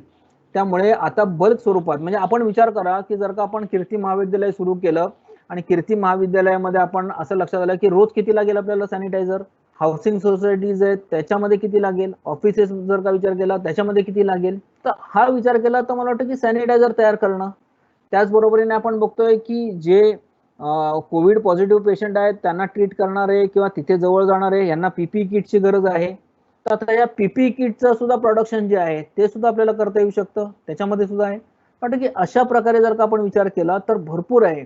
आणि मला वाटतं की येणाऱ्या काळामध्ये आपल्याला अशा प्रकारचं म्हणजे कदाचित तो नॅनो टेक्नॉलॉजीचा वापर असेल किंवा आपण त्या कपड्यावर किंवा जे आपण पॅकेजिंग करतो त्या पॅकेजिंग मटेरियलवर सुद्धा असं लक्षात येईल की हे आपण जे आहे ते व्हायरस रेजिस्टन्स म्हणजे या ठिकाणी ह्या पॅकेजिंगवर किंवा ह्या सरफेसवर व्हायरस जो आहे हा जिवंत राहणारच नाही, अशा प्रकारचं मटेरियल येईल। आज आपण बघतोय की अमेरिकेसारख्या देशामध्ये आज मुलं काय करतायत तर त्याच्यामध्ये फूड रॅपिंग म्हणजे अन्न पदार्थ जे आहेत त्याची वेस्टर्न तयार करणं आणि त्याला रॅपिंग करणं हे खूप मोठं आहे। त्याचप्रमाणे आपण बघितलं की आता होम डिलिव्हरी जी आहे, होम डिलिव्हरी वाढते। माझा एक मित्र आहे दादरमध्ये, त्यांनी एक सामाजिक काम म्हणून जे आहे हे भाजी आणि हळूहळू मग भाजी बरोबर त्यांनी किराणा, फळं, औषधं वगैरे असं देण्याचं सुरू केलं। पण एक त्याला सोशल अँगल होता की त्याला सामाजिक काम करायचं होतं, लोकांमध्ये जायचं होतं म्हणून केला। पण मग मला वाटतं की आपणही ह्या काळामध्ये आपली सोसायटी, आपला एरिया आपल्या ह्या भागाचा विचार करून समजा आपण असं म्हटलं की तुम्हाला काय लागतो समजा किराणा, तर आम्ही तुम्हाला आणून देऊ. एखाद्या दुकानदाराशी बोलणं, त्या प्रकारची व्यवस्था करणं आणि आणून देणं, आपणही काही पैसे कमवू शकता. अशाच प्रकारे आपण भाजीपाल्याचा जो आहे हा भाजीपाल्याचा सुद्धा प्रॉपरली आपण त्याला प्रॉपर सॅनिटाईज करून त्या भाज्या ज्या आहेत जर दिल्या तर लोकांना सुद्धा त्याच्यामध्ये आवश्यकता आहे, त्यांची गरज आहे आणि ही गरज ओळखून आपण जर का काम केलं तर आपणही मला वाटतं की त्याच्यामध्ये येऊ शकता. आणि लोक हे आळशी असतात, म्हणजे तुम्ही एकदा सवय लावलीत लोकांना तर मग मुंबईतल्या लोकांकडे एक तर वेळ कमी असतो आणि त्यामुळे त्यांना बाहेर जाण्याचाही कंटाळा असतो. हे करू शकता आपण. वाटतं की अशा प्रकारे ह्या कोरोनामुळे उत्पन्न झालेल्या संधी ज्या आहेत ह्या संधींचा सुद्धा आपण मला वाटतं की विचार जो आहे हा विचार आपण केला पाहिजे. आणि त्याचबरोबरीने मला वाटतं की आता याच्यानंतर जेव्हा इंडस्ट्रीचा आपण विचार करतो तेव्हा इंडस्ट्रीचा विचार करत असताना एक तर मला वाटतं की गोष्ट आपण लक्षात ठेवली पाहिजे, म्हणजे जेव्हा आपण अभ्यास करतो तो अभ्यास आपण का करतो, कशासाठी करतो, परीक्षा का द्यायच्या, कशा द्यायच्या, परीक्षा द्यायच्या की नाही, असे अनेक प्रश्न मला वाटतं की आता TY first year second year सगळ्या मुलांच्या मनामध्ये असतील. पण मित्रांनो मला एक तुम्हाला सांगायचं आहे की परीक्षा तुम्हाला जर का आयुष्यात पुढे जायचं असेल तर प्रत्येक वेळेस तुम्हाला परीक्षेला सामोरं जायला लागतं. म्हणजे परीक्षा म्हणजे केवळ 2 तासाची 3 तासाची कॉलेजमध्ये येऊन देणारी परीक्षा असं माझं म्हणणं नाहीये. पण मला वाटतं की सरकारचा सुद्धा तुमच्या केवळ पदवीवर विश्वास नाहीये. विश्वास नाही म्हणण्यापेक्षा की इतक्या सगळ्या जणांना जर का त्यांना निवडायचं असेल म्हणजे आपण UPSC परीक्षा घेऊ, MPSC परीक्षा घेऊ, बँकिंगच्या ज्या परीक्षा आहेत त्या बँकिंगच्या परीक्षांचा आपण विचार करू, स्टाफ सिलेक्शनचा विचार करू. म्हणजे कुठल्याही गव्हर्नमेंट सेक्टरमध्ये जर का आपल्याला नोकरी मिळवायची असेल तर गव्हर्नमेंट सेक्टर काय म्हणतं की तुम्ही मिनिमम फक्त ग्रॅज्युएशन असलं पाहिजे. बरोबर आहे, ग्रॅज्युएशनला इतके मार्क वगैरे ते काही म्हणत नाहीत. आणि मग तुम्ही आमच्या परीक्षेला सामोरे जा. बरोबर आहे, मग पहिल्यांदा पूर्व परीक्षा, मग मुख्य परीक्षा, मग इंटरव्ह्यू आणि त्याच्यानंतर तुमची निवड जी आहे ती होते. क्लेरिकल जर का केडर असेल तर त्याच्यामध्ये इंटरव्ह्यू होत नाही, त्याच्यामध्ये फक्त आपली लेखी परीक्षा होते. इसका मतलब क्या है, तो you have to appear for the examination. म्हणजे खूप वेळेला you have to face the examination in the life. त्यामुळे त्याला तुम्ही तयार असलं पाहिजे. त्यामुळे अभ्यास करत असताना मला वाटतं की अभ्यास करत असताना आपण हा विचार करा की ह्या अभ्यासामधून आपल्याला काय साधायचं आहे. केवळ परीक्षेत पास व्हायचं नाही, ते ऑन रिलेटेड दॅट सब्जेक्ट की तुम्हाला पुढे जाऊन काही प्रश्न विचारले जाणार आहेत तर त्यामुळे तुम्ही त्याचं लर्निंग केलं आहे का, तुम्हाला त्या जे शिकलेलं आहे त्याचं ऍप्लिकेशन उपयोजन म्हणजे ऍप्लिकेशन काही करता येतंय का वगैरे वगैरे सारखे प्रश्न जे आहेत हे प्रश्न तुम्हाला विचारले जातील. त्यामुळे एक्झामिनेशनला पर्याय नाही. तुमच्या लाईफमध्ये तुम्हाला पुढे जायचं असेल तर प्रत्येक ठिकाणी तुम्हाला काही ना काही परीक्षा असेल, त्याचं स्वरूप वेगवेगळ्या प्रकारचं असेल. गव्हर्नमेंट जॉबमध्ये जायचं असेल तर स्पर्धा परीक्षा असेल, प्रायव्हेट जॉबमध्ये जायचं असेल तर they called is at aptitude test. म्हणजे एखाद्या चांगल्या तुम्हाला कंपनीमध्ये जायचं असेल, ओके यू आर ग्रॅज्युएट, ठीक आहे, okay first appear for our aptitude test. आणि मग ॲप्टिट्यूड टेस्ट झाल्यानंतर त्यांचे 2 स्टेजमधले इंटरव्ह्यू असतात. एक HR चा इंटरव्ह्यू असतात, म्हणजे HR मध्ये काय विचारला गेला, तुम्ही माणूस म्हणून कसे आहात, तुम्ही एखाद्या ठिकाणी समूहामध्ये काम करू शकता की नाही, तुम्ही काही प्रॉब्लेम तर क्रिएट करणार नाही ना. आणि टेक्निकल इंटरव्ह्यू असे 2 प्रकारचे इंटरव्ह्यू असतात. म्हणजे तुम्हाला आयुष्यामध्ये जर का पुढे जायचं असेल then you have to appear for aptitude test, you have to appear for the interview आणि मग त्याच्यानंतर तुमचं जे असतं ते सिलेक्शन होतं. त्यामुळे अभ्यास करत असतानाच मला वाटतं की तुम्ही ह्या गोष्टींचा विचार केला पाहिजे की मला पुढे काय करायचं. म्हणजे ग्रॅज्युएशन केलं, रिझल्ट लागला, आता पुढे काय, असं होत नाही. मला वाटतं की ती ऑनगोईंग प्रोसेस आहे. So you have to think about it की मला नेमकं काय करायचं आहे याचा विचार केला पाहिजे. आपण बघाल तर जॉबची संख्या जी आहे ही लिमिटेड आहे. म्हणजे जॉब जे आहेत गव्हर्नमेंट जॉब जरी आपण बघितले, UPSC ऑन अन ॲव्हरेज आपण बघितलं की they will choose 1000 candidates per year for IPS, IAS, all the non as civil service career. त्याच्यामध्ये आपण जर का जायचं असेल तर 1000 असतात. How many students tried for the prelim examination? For prelim examination round about 4 to 4.5 lakh students appear for the prelim examination. मतलब 4.5 लाख जो है वो अपियर करते हैं. नौकरी कितने लोगों को मिलने वाली है? 1000 लोगों को मिलने वाली है. बाकी लोग क्या करेंगे, तो they have to do some work ना. अगर हम बैंक की बात करेंगे तो बैंक में भी जाने वाले लोग जो होते हैं 50,000 या 1 लाख होंगे, मगर for that more than 50 lakh student जो है वो अपियर करते हैं. तो इतने लोगों को तो जॉब नहीं मिलेगा. उसका मतलब है कि उनको कुछ ना कुछ मुझे लगता है कि और रास्ता ढूंढना चाहिए. तो इसके लिए जैसे मुझे लगता है कि अभी के प्रधानमंत्री ने जो कहा था कि गो फॉर लोकल और उन्होंने कहा था कि आत्मनिर्भर, वैसे महात्मा गांधी जो है उन्होंने भी कहा था कि हमारा जो विलेज आहे वो स्वयंपूर्ण होना चाहिए, त्यामुळे त्यांनी असं म्हटलं होतं की स्वयंपूर्ण खेडे अशा प्रकारचं म्हटलं होतं, मतलब एक ही मीनिंग है, हम बार बार दोहरा रहे हैं। तो मुझे लगता है कि जो हम गांव में अभी जाने की कोशिश कर रहे हैं कि चलो हम गांव में जाएंगे, तो मुझे लगता है कि गांव की जो अर्थव्यवस्था है उसमें कुछ हम बदलाव कर सकते हैं क्या। तो मुझे लगता है कि उसके बारे में भी हमने स्टूडेंट ने सोचना चाहिए। दुर्भाग्य से हमारा क्या हुआ कि जो हमारा सिस्टम है वो अंग्रेजों ने चलाया हुआ सिस्टम जो है वही चल रहा है। तो हमारे स्कूल के एजुकेशन में या हमारे कॉलेज के एजुकेशन में जो हमारी अर्थव्यवस्था ज़्यादातर जिस पर निर्भर है, ऐसे कृषि के विषय में कोई भी नहीं है, कोई भी पढ़ाता नहीं है, एग्रीकल्चर कोई विषय ही नहीं है।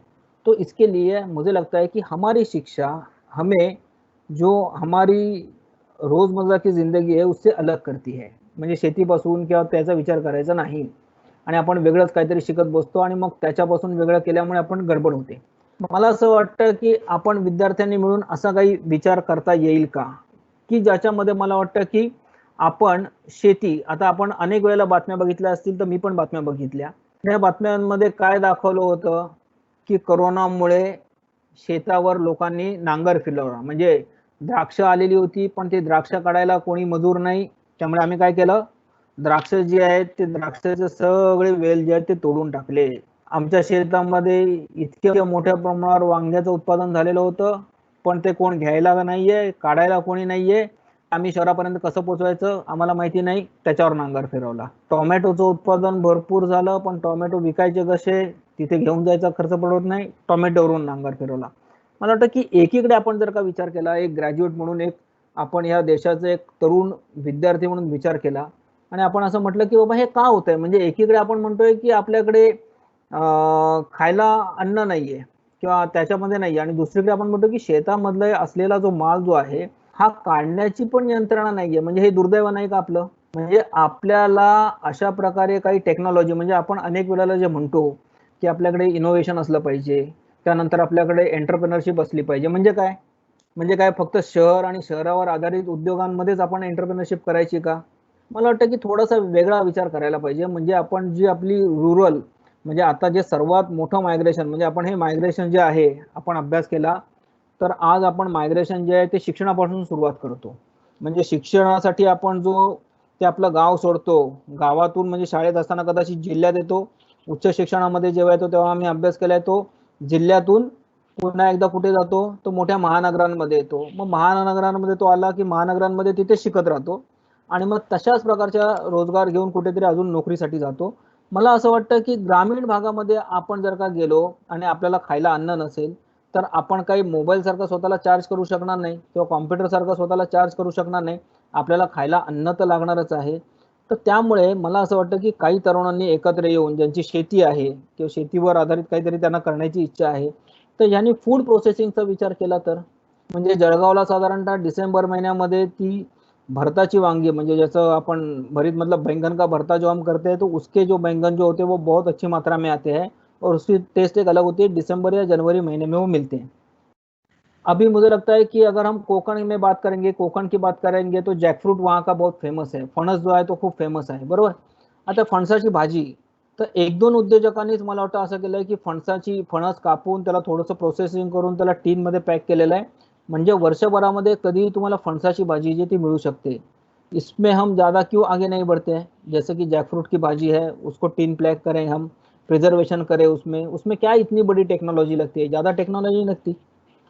उसी तरह से अगर हम बैंगन का भरता जो बनाने वाले बैंगन है उसको प्रोसेस करके हम उसके अगर टीन में बंद कर देंगे, तो उसके लिए मुझे लगता है कि हर समय दिसंबर या जनवरी की राह देखने की जरूरत नहीं है। तो इसके लिए मुझे लगता है कि रूरल इकोनॉमी जो है वो रूरल इकोनॉमी को आगे बढ़ाने के लिए आप में से ऐसे कुछ लोग जो है जो एमबीए कर रहे हैं, जो बीएमएस कर रहे हैं, तो वो जाके देखें भाई रूरल एरिया में क्या है, रूरल इकोनॉमी को हम कुछ बना सकते हैं।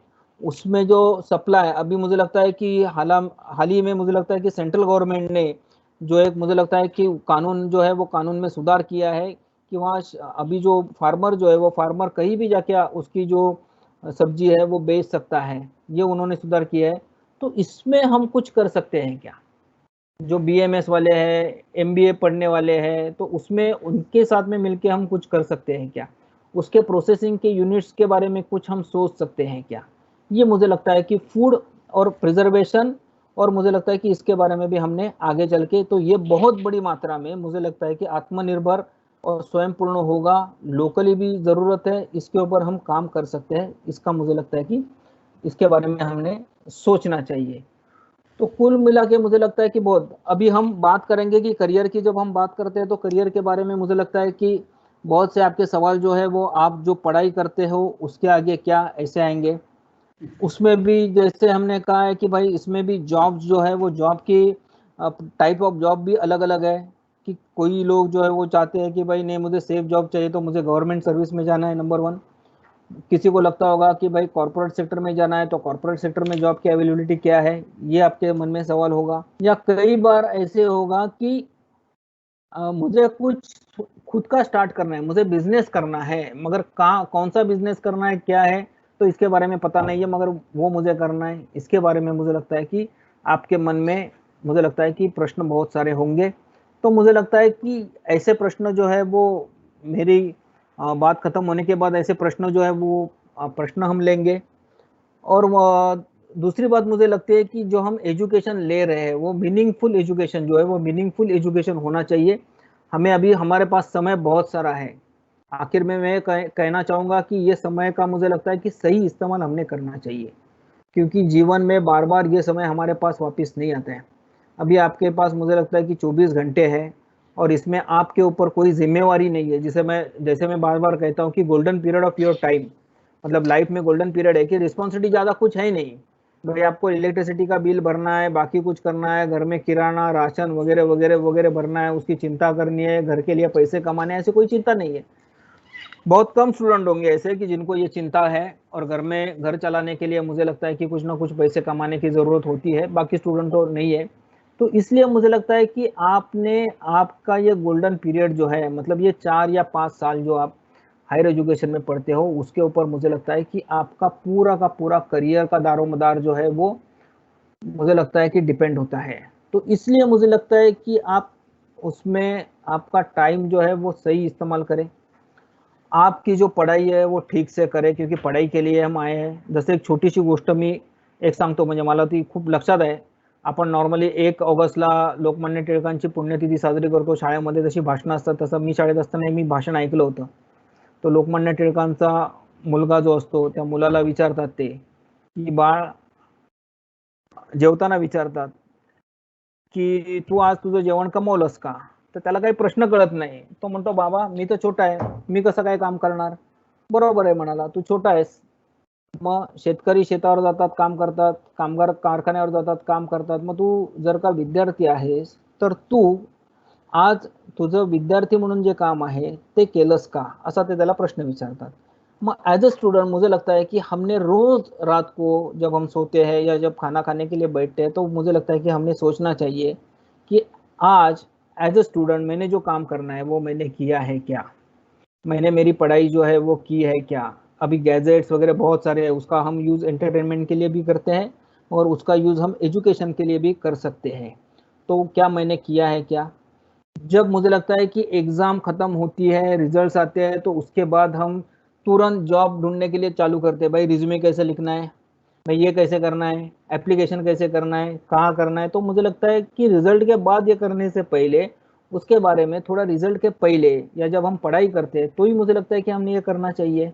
फील्ड विजिट्स में भी हम ये कर सकते हैं। मुझे लगता है कि ये करने की ज़रूरत है, क्योंकि ये समय जो है वो आने वाला नहीं है, क्योंकि 3-4 साल बाद ग्रेजुएशन होने के बाद शादी हो जाएगी, उसके बाद में मुझे लगता है कि और बेटे हो जाएंगे, बच्चियाँ हो जाएगी, तो फैमिली बढ़ेगी, रिस्पॉन्सिबिलिटी बढ़ेगी, घर खुद का लेना है तो इंस्टॉलमेंट है, घूमने के लिए जाना है इंस्टॉलमेंट है। तो मुझे लगता है कि आगे चल के खुद के डेवलपमेंट के लिए या पर्सनल डेवलपमेंट के लिए समय नहीं मिलेगा। और इसलिए मुझे लगता है कि आज जो समय है वो इसका सही मायने में हमने यूज़ करना चाहिए, और इसलिए मुझे लगता है कि ज़्यादा से ज़्यादा इसके बारे में सोचना चाहिए और उसमें हमने आगे बढ़ना चाहिए। तो मुझे लगता है कि हम करना चाहिए। आपल्याला मराठीमध्ये जी म्हण आहे ती मला म्हण म्हणजे काय, पी हळद आणि हो गोरी असं आपल्याला होता येत नाही, किंवा तहान लागली की लगेच वीर खाण्याला घेतली की होत नाही। म्हणजे आपल्याला असं लक्षात येतं की आता मला जॉबला ऍप्लिकेशन करायचं, मग मी आता काय काय करू याची तयारी करतो. हॉबीज लिहिताना सुद्धा प्रश्न येतो, या सगळ्या गोष्टी होतात. तर मला वाटतं की इतक्या उशिरा जाऊन करण्याची गरज नाहीये. आपण हळूहळू म्हणजे आपण एंटरटेनमेंटसाठी सुद्धा वेळ दिला पाहिजे, पण केवळ एंटरटेनमेंट आपलं पोट भरणार नाहीये. तर त्यामुळे मला वाटतं की याच्याबद्दलचा सुद्धा स्वतःचा विचार, कारण हे स्वतःचं आयुष्य आहे आणि हे स्वतःचं आयुष्य असल्यामुळे मला वाटतं की आपण स्वतः याचा गांभीर्यपूर्ण आणि सिरियसली आपण याचा विचार केला पाहिजे, ही एक गोष्ट. येणाऱ्या काळामध्ये सॉफ्ट स्किलला आहेत, ह्या सॉफ्ट स्किलला सुद्धा खूप महत्व आहे. आता सॉफ्ट स्किल म्हणजे काय, तर आपल्याला असं वाटेल कम्युनिकेशन स्किल, इंग्लिश स्पीकिंग हे आहेच, पण ह्याच्या पलीकडे सुद्धा भरपूर काही आहे. म्हणजे आपल्याला क्रायसिस आणि कॉन्फ्लिक्ट मॅनेजमेंट सुद्धा आलं पाहिजे. आपल्यामध्ये लिडरशिप क्वालिटीज ज्या आहेत ह्या लिडरशिप क्वालिटीज असल्या पाहिजेत. आपल्यामध्ये लाईफ लॉंग लर्निंग, म्हणजे आपल्याला दुर्दैवाने महाराष्ट्रामध्ये परिस्थिती काय आहे की आपण सलग 17-18 वर्ष 20 वर्ष शिकतो आणि नंतर शिकतच नाही. पण जगामध्ये असं होत नाही. जगामध्ये साधारणतः असं होतं की आपल्याला सातत्याने स्वतःला अपग्रेड करायला लागतं, अपडेट करायला लागतं, ज्याला आपण रिस्किलिंग वगैरे सारखं म्हणतो. तर हे आवश्यक आहे आपल्याला. त्यामुळे सातत्याने आपल्याला दर काही वर्षांनी, आपण जरी 40 वर्ष झालो 50 वर्ष झालो तरी दर काही वर्षांनी आपल्याला काही गोष्टी शिकायला लागतील. त्यामुळे लाईफ लॉंग लर्निंगची सवय आपल्याला अंगी बाळगणं जी आहे ही आवश्यक आहे. त्यामुळे अशा प्रकारे आपल्याला स्वतःचा विचार जो आहे हा स्वतःचा विचार केला तर आपण कालबाह्य होणार नाही. नाहीतर आपण आउटडेटेड होऊन जाऊ. 25व्या वर्षी आउटडेटेड, 30व्या वर्षी आउटडेटेड, 35व्या वर्षी आउटडेटेड, कारण आपण त्या प्रकारचं शिकलेलो नाहीये. आणि जॉब मार्केटबद्दल जर का आपण विचार केला तर साधारणतः पूर्वीच्या काळी आपले वडील जे आहेत ते कंपनीमध्ये लागले की एकाच कंपनीमध्ये 40 वर्ष काम करायचे, 35 वर्ष काम करायचे. पण आताचा काळ असा राहिलेला नाहीये. 40 वर्ष 50 वर्ष इतकं एका कंपनीमध्ये काम करणं हे शक्य नाही, कारण कंपनी तोपर्यंत राहील की नाही, तिचा व्यवसाय कसा बदलेल, काय बदलेल हे आपल्याला माहित नाही. म्हणजे मी कॉलेजला असताना साधारणतः असं होतं की एसटीडी बूथ जे आहेत ते खूप चांगले चालायचे. आणि एसटीडी बूथ, पीसीओ बूथ, आता आपल्याला माहिती आहे की फोन इतके स्वस्त आहेत की एसटीडी आणि याचा लागत नाही. सायबर कॅफे अशा प्रकारचं होतं, पण सायबर कॅफे आज कुठे आहेत, काहीच नाही आहेत. त्यामुळे झपाट्याने जग बदलत आहे. त्यामुळे काही व्यवसाय जे आहेत हे काही व्यवसाय जे आहेत ते पूर्वी 15-20 वर्षांनी बदलायचे, आता कदाचित 1-2 वर्षातच बदलून जातील. त्यामुळे सातत्याने आपल्याला नव्याने काही ना काही शिकायला लागेल, स्वतःला तयार करायला लागेल. आणि आपण स्टुडंट आहात, त्यामुळे आपल्याला करिअर चांगलं करायचं असेल तर आपलं आरोग्य, म्हणजे कोरोनाने काय आपल्याला हे दिलेलं आहे, तर कोरोनाने एक संदेश आपल्याला दिलेला आहे की आपण आपली इम्युनिटी सर्व प्रकारची वाढवली पाहिजे. अशा प्रकारचा मला संदेश दिलेला आहे. त्यामुळे आपली तब्येत नीट ठेवणं, आपली हेल्थ जी आहे त्या हेल्थचा नीट विचार करणं हे सुद्धा खूप आवश्यक आहे. मला वाटतं की मला जे सांगायचं होतं ते मी सांगितलेलं आहे. If you have any doubts, काही क्वेश्चन्स असतील, मला वाटतं की स्पेसिफिक क्वेश्चन्स जे आहेत ते स्टुडंटकडनं जे येतील ते स्पेसिफिक क्वेश्चन्स आपण घेऊया आणि त्याच्यावर आपण पुढे जाऊया. मला या ठिकाणी आपण बोलण्याची संधी दिलीत त्याबद्दल कॉलेजचे आभार व्यक्त करतो. तुम्ही मला ऐकलत ऑनलाईन त्याबद्दल आपल्या सगळ्यांचे आभार, धन्यवाद, थँक्यू.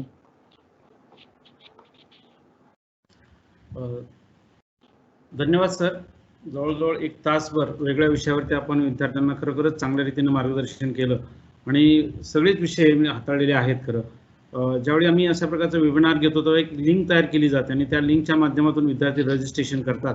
जवळजवळ 200 ते 250 विद्यार्थ्यांनी रजिस्ट्रेशन केलं होतं आणि ते रजिस्ट्रेशन करत असतानाच त्यांनी काही प्रश्नही विचारले होते, म्हणजे लेक्चर होण्यापूर्वी.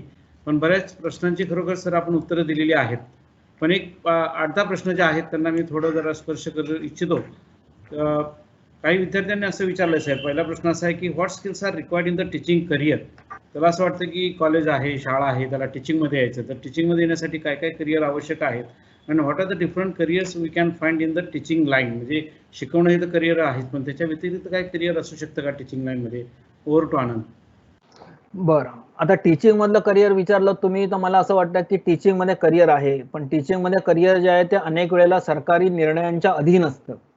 म्हणजे अनेक वेळेला तुम्हाला समजा आता तुमचं कॉलेज आहे तर कॉलेजमध्ये ते शिक्षकांच्या पदाला मंजुरी मिळणं आणि ती पदाला मंजुरी मिळाल्यानंतर भरती होणं वगैरे वगैरे असा भरपूर वेळ जातो.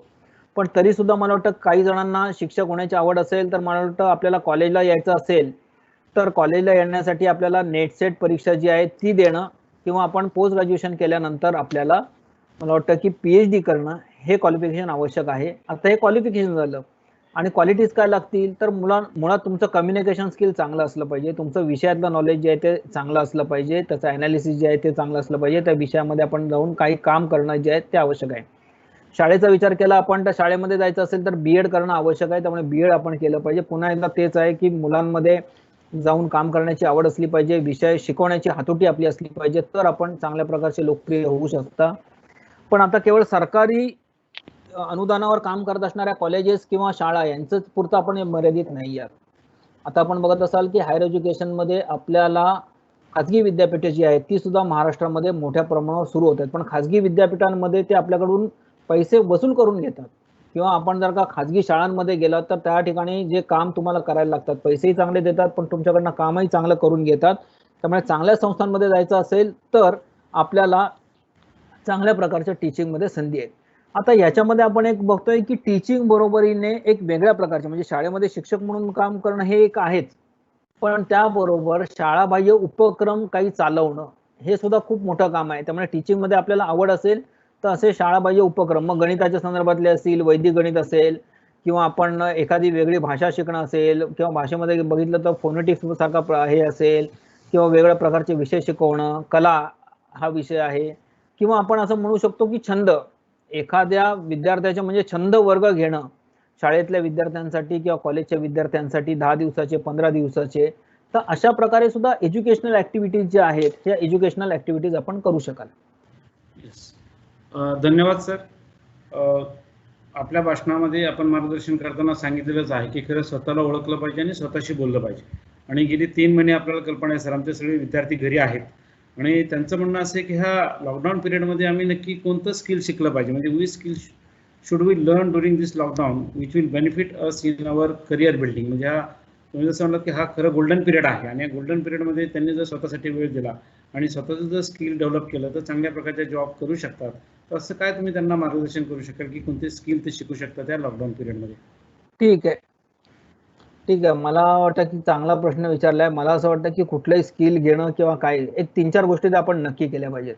एक तर मला वाटतं की आपण कुठली तरी 1 तासाचा व्यायामाचा प्रकार आपण विद्यार्थ्यांनी करण्याचं ठरवलं पाहिजे. त्यामुळे त्याच्यामध्ये स्किल मिळवण्यापेक्षा आपलं आरोग्य, म्हणजे आपल्याला जर का पुढे व्यवस्थित राहायचं असेल तर तासभर तरी आपण कुठल्याही प्रकारचा शारीरिक व्यायाम जो आहे हा केला पाहिजे, नंबर 1.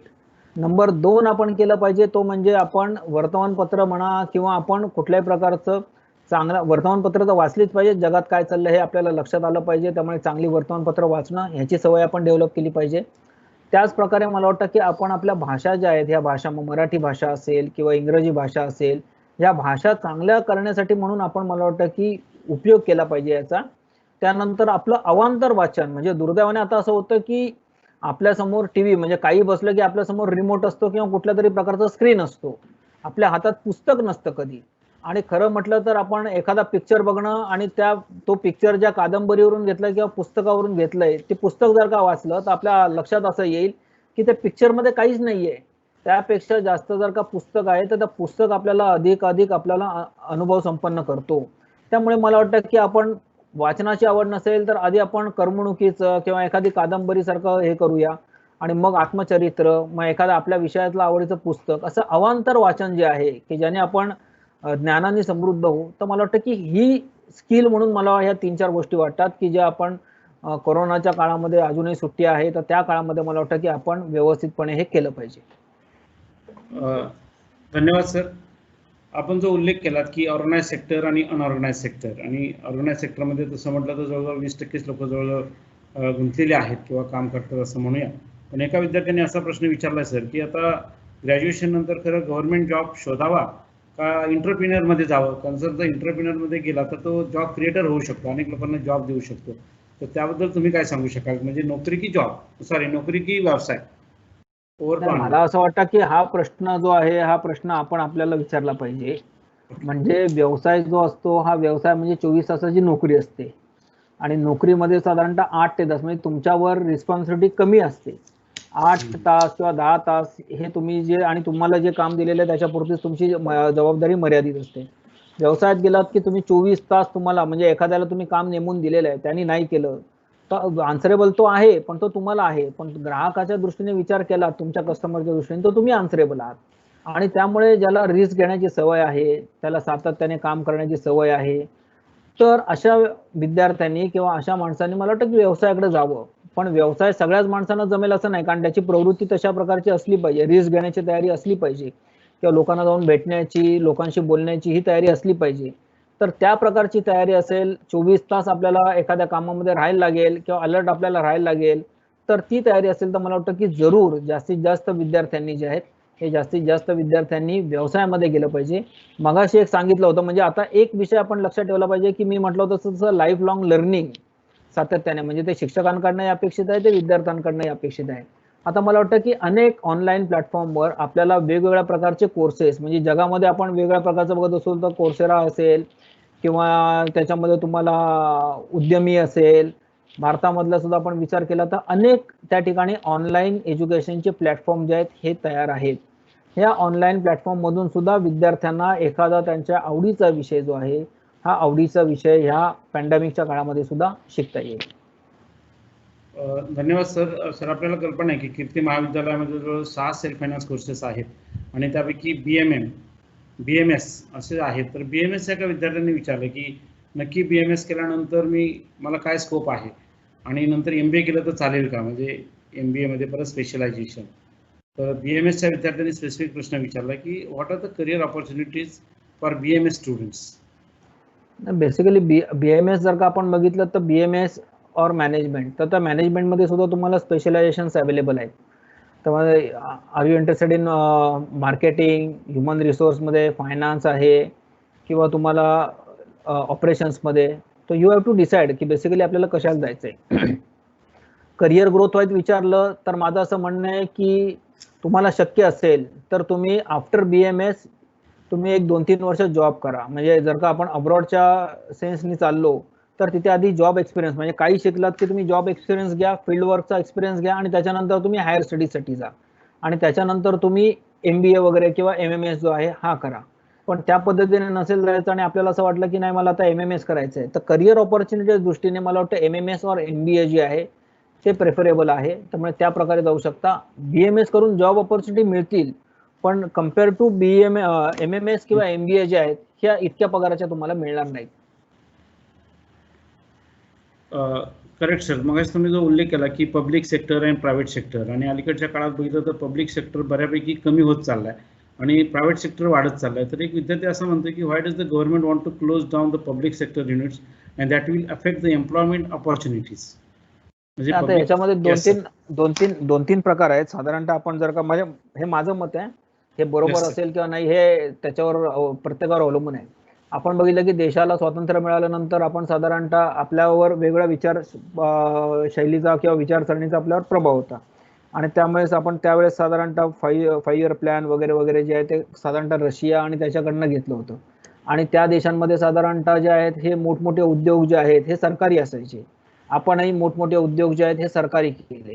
आता याच्यानंतर साधारणतः एक विचार सुरू झाला की उद्योग चालवणे सरकारचं काम आहे का, म्हणजे सरकारी नोकऱ्या राहतील IAS वगैरे यांच्या किंवा स्टाफ सिलेक्शनच्या मार्फत ज्या आहेत त्या सरकार म्हणून एक चालवणारी एक ब्युरोक्रेसी जी असते ती राहणारच आहे. पण एक प्रामुख्याने प्रश्न असा आहे की मग गॅस निर्मितीच्या क्षेत्रामध्ये सरकारने राहावं का, कोल सेक्टरमध्ये कोळशाच्या कारखाने सरकारने चालवावेत का, किंवा पोलादाचे जे आहे ते त्या काळामध्ये आवश्यकता होती म्हणून पोलादाचं आपण चालवलं, पण आता आवश्यक आहे का की त्याच्यामधून सरकारने जसं MTNL आहे ते सरकारने टेलिफोनची कंपनी सुद्धा चालवावी का, काय करावं काय नाही. तर याच्यामध्ये वेगळ्या प्रकारची मतांतर आहेत आणि साधारणतः एक ट्रेंड असा दिसतो आता अक्रॉस द पार्टीज की बाबा याच्यामध्ये डिसइन्व्हेस्टमेंट केली किंवा त्याच्यामधून सरकारने अंग काढून घेतलं की हे उद्योजकांचं काम आहे, हे उद्योगांचं काम आहे, हे सरकारचं काम नाहीये. सरकारचं काम पॉलिसी निर्माण करणं, ती राबवणं ह्या प्रकारचं आहे आणि त्यामुळे साधारणतः आपण बघत असाल की तो कल जो आहे हा डिसइन्व्हेस्टमेंटकडे आहे.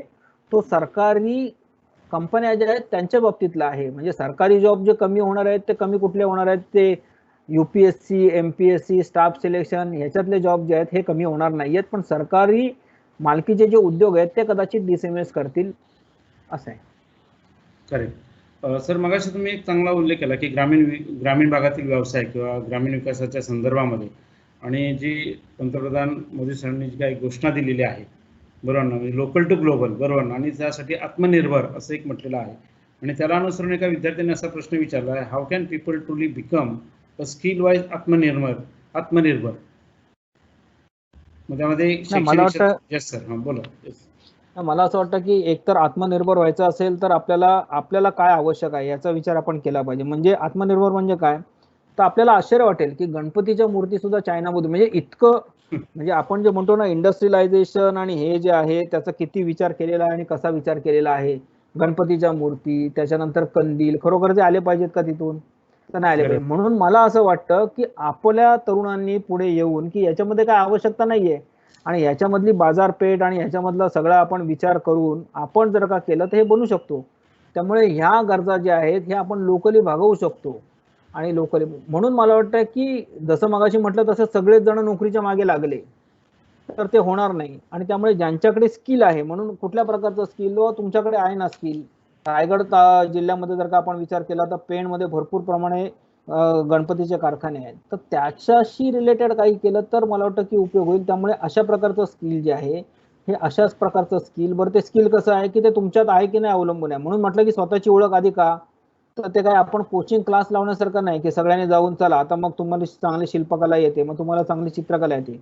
काही गोष्टी अशा शिकवून येत नाही. त्याच्यात स्किल म्हणजे मी समजा म्हटलं की मला गाणं म्हणायचं म्हणून मी कोणाकडे तरी गेलो सुरेश वाडकरांकडे आणि तिथे म्हटलं मला गाणं शिकवा, पण माझा गळाच तसा नाहीये, तर मला गाणं शिकवणं जे आहे ते शक्य होणार नाही किंवा मी गाणं शिकणं शक्य होणार नाही, कारण माझ्याकडे त्या प्रकारचा ऍप्टिट्यूड नाहीये.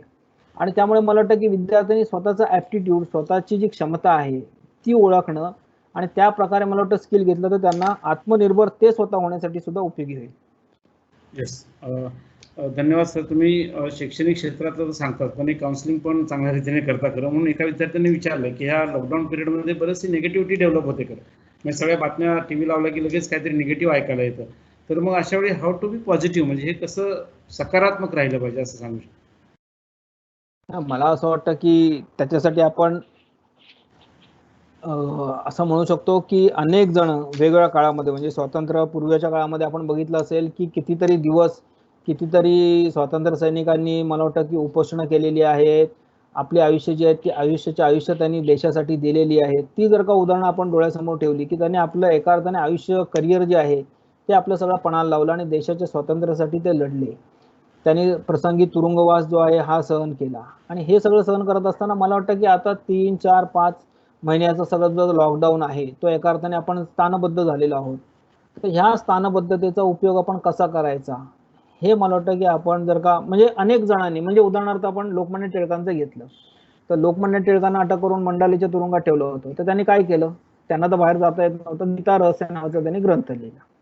त्याचबरोबरीने पंडित जवाहरलाल नेहरूंना अहमदनगरच्या म्हणजे 42च्या चलेजावमध्ये अहमदनगरच्या तुरुंगात ठेवलं. मग त्यांनी काय केलं, तर त्यांनी डिस्कव्हरी ऑफ इंडिया नावाचा ग्रंथ लिहिला. म्हणजे आपण हा काळ जो आहे हा काळ स्वतःच्या विकासासाठी किंवा आपल्याला वाचनासाठी किंवा स्वतःच्या समृद्धतेसाठी कसा वापरून करता येईल याचा विचार मला वाटतं की केला पाहिजे. पुढे काय होणार आहे, अनिश्चितता ही आयुष्यात कायम आहे, म्हणजे त्याच्यामध्ये अनसर्टनिटी इज सर्टन हे नक्की आहे. तर त्यामुळे मला वाटतं त्याचा फार विचार करू नये. येणाऱ्या काळामध्ये संधी अनेक असतील, त्या संधींचा आपण जरूर विचार करावा, पण त्या संधींसाठी तयार होण्यासाठी, म्हणून आपल्याला तयार होण्यासाठी हा एक पिरियड आहे हे आपण समजावं. धन्यवाद सर. काही विद्यार्थ्यांना खरं ग्रॅज्युएशन नंतर आपण पाहतो की बऱ्यापैकी विद्यार्थी बाहेर जात असतात, बाहेरच्या देशामध्ये MS करण्यासाठी, अब्रॉड स्टडीज फॉर मास्टर्स, बरोबर ना? ते खरं तुमचं क्षेत्र आहे, म्हणजे अनेक लेखांमध्ये तुम्ही लिहित असता, खरं अनेक त्या माध्यमातून माहिती देत असता. परंतु एक विद्यार्थ्यांनी ते विचारलं की त्याला अब्रॉड जाऊन MS करायचं, त्याबद्दल काय म्हणजे रिक्वायरमेंट म्हणा किंवा काय मार्गदर्शन आपल्याला सांगता येईल? नाही, मुळात आता MS करायचं असेल तर खरं म्हटलं तर त्याच्या प्रवेश परीक्षा आणि ह्या सगळ्या ज्या आहेत ह्या सगळ्यांची माहिती आपल्याला असेल, स्टेटमेंट ऑफ पर्पज वगैरे सगळं सारखं जे आहेत तर हे तुम्हाला सगळं माहिती असेल. मुळात मला वाटतं की ह्या वर्षी जायचं असेल तर मला वाटतं की त्या देशाशी संबंध आपल्याला साधायला लागेल, त्या विद्यापीठाशी संबंध साधायला लागेल. स्टुडंट व्हिसा ते नेमका देणार आहेत का, त्यांचा कोर्स कसा सुरू होणार आहे, ऑनलाईन होणार आहे, काय होणार आहे. तर ह्या संदर्भात मला वाटतं की त्या देशाचं जे कॉन्सुलेट आहे त्याच्याशी आपण संपर्क साधला, त्या विद्यापीठाशी संपर्क साधला तर सगळी माहिती जी आहे ही माहिती आपल्याला तिथून उपलब्ध होऊ शकेल. करेक्ट. थोडं जरा वेगळा विषय मी म्हणणार नाही, परंतु मागे आपण जसं म्हणलं की रिव्हर्स मायग्रेशन, बऱ्यापैकी आता स्थलांतर लोकांनी परत मूळ गावी आपल्या केलेलं आहे आणि आता खरं लोकल लोकांना जॉबची ऑपॉर्च्युनिटी किंवा लोकल लोकांना काम मिळू शकेल. पण एक विद्यार्थी असं म्हणतो की पण त्यांना ट्रेनिंगची गरज आहे, कारण का काही स्किल लेबर असतील बरोबर ना, तर काही स्किल वर्कर्स नाही आहेत, तर ते कशा प्रकारे त्या विद्यार्थ्यांनी ट्रेनिंग घ्यावं किंवा अनस्किलचं स्किल बनावं तर ते जॉब करू शकतील. कारण रोजगाराच्या संधी आता बऱ्यापैकी मिळू शकतील, कारण शॉर्टेज ऑफ लेबर आहेच. मुंबईत सुद्धा बघितलं तर बऱ्यापैकी रिव्हर्स मायग्रेशन झाल्यामुळे नाही आहे, आणि स्थानिकांना तर काम पाहिजे, पण स्थानिकांना जर स्किल असेल तर तो काम करू शकेल. आणि मग हे स्किल त्यांनी कसं अक्वायर करावं सर? नाही, याच्यासाठी प्रामुख्याने म्हणजे माझे जे मित्र आहेत त्यांच्याशी पण माझं बोलणं झालं, तर ते म्हणाले की याच्यामध्ये 2 प्रकारे करता येईल. एक तर आपल्यासारखी जी महाविद्यालय आहेत त्या महाविद्यालयांनी आता लगेचच्या काळामध्ये अशा प्रकारचं काही उद्योगांशी बोलून ट्रेनिंग सुरू करणं आणि त्या ट्रेनिंगच्या माध्यमातून आपण करू शकता. एक आहे. फक्त या ट्रेनिंगचा एकच त्याच्यामधला मुद्दा आहे की याचा फायदा जर का इंडस्ट्रीला होणार असेल तर ह्या ट्रेनिंगचा खर्च जो आहे हा इंडस्ट्रीने द्यावा.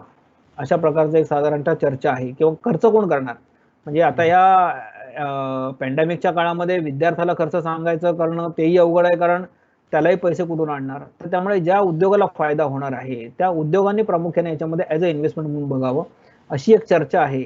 आणि त्यामुळे कदाचित येणाऱ्या काळामध्ये मला वाटतं की उद्योग जे आहेत हे उद्योग सुद्धा याच्यामध्ये स्वतः स्किल डेव्हलपमेंटची जे योजना आहेत त्या आणतील.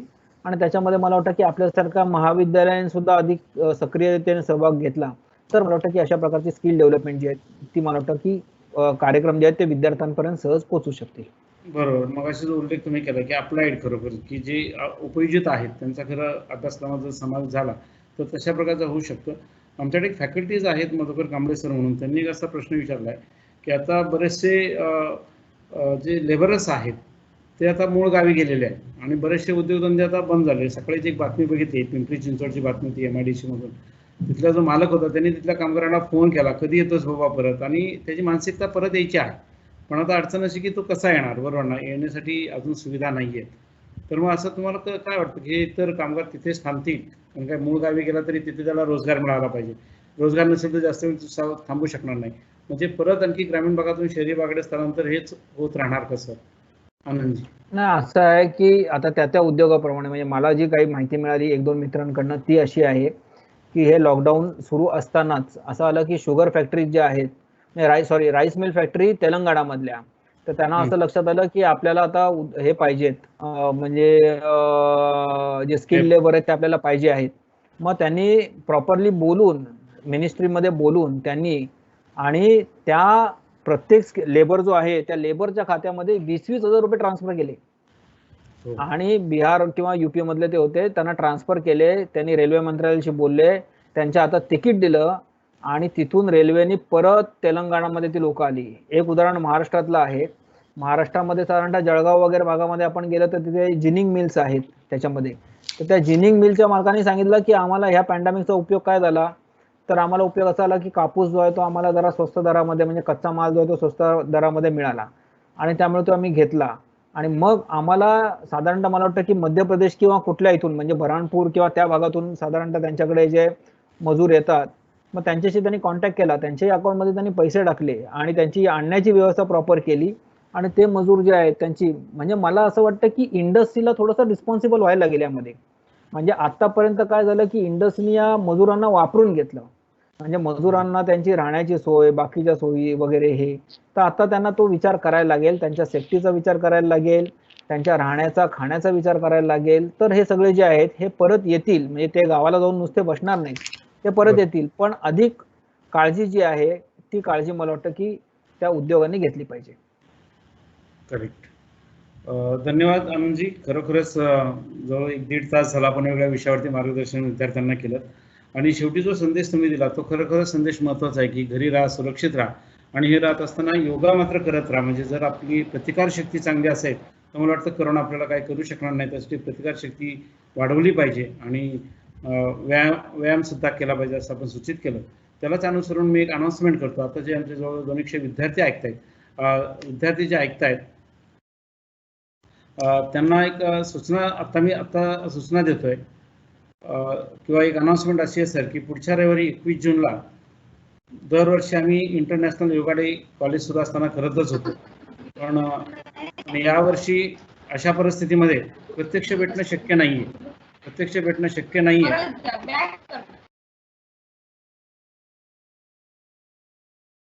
हॅलो. बोला सर, बोला. प्रत्यक्ष भेटणं शक्य नाही आहे, परंतु पुढच्या रविवारी संध्याकाळी 4 ते 6 असं एक इंटरनॅशनल वेबिनार ऑर्गनाईज केला आहे आणि तो सुद्धा विषय असाच आहे की योग डे म्हणून साजरा करतोय.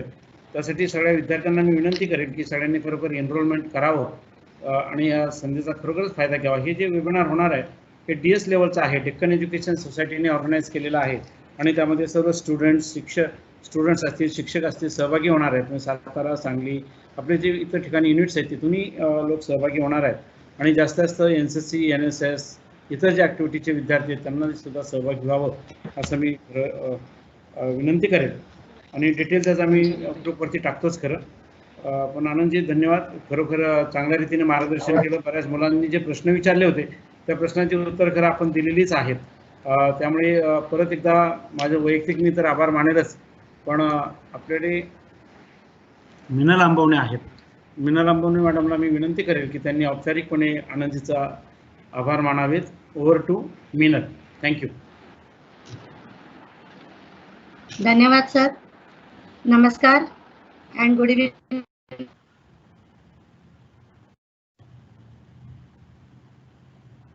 I, Meenal Lambane, is here to propose vote of thanks.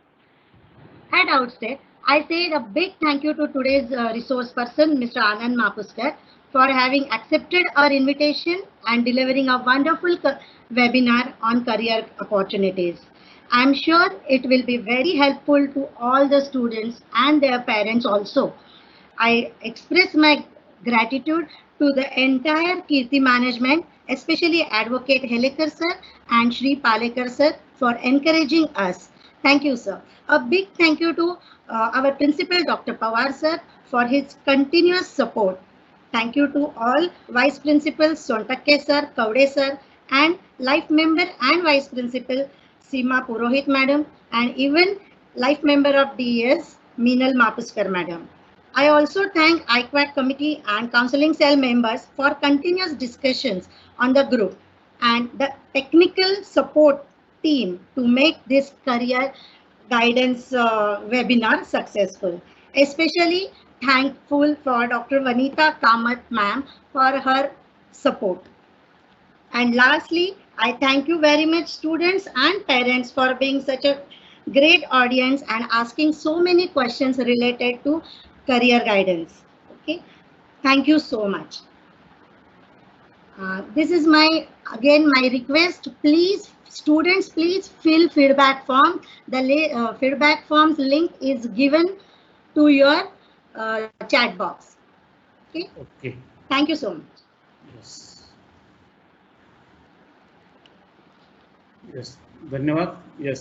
परत एकदा सगळ्यांचे माझे वैयक्तिक आभार आणि आजचे वेबिनार संपला असं मी जाहीर करतो. पण पुढच्या रविवारी मात्र आपण भेटूया, कारण मी जसं मगाशी म्हणलं की दिस इज द इंटरनॅशनल इव्हेंट आहे, संस्था पातळीवरती आपण ऑर्गनाईज करतो आणि जे रिसोर्स पर्सन असणार आहेत योग गुरु म्हणून विनायक देसाई आहेत, फ्रान्सवरून काही पार्टिसिपंट्स होणार आहेत, स्कॉटलँडमधून आहेत, UK आणि IIT मुंबई अशा वेगळ्या ठिकाणावरून या वेबिनारसाठी सहभागी होणार आहेत.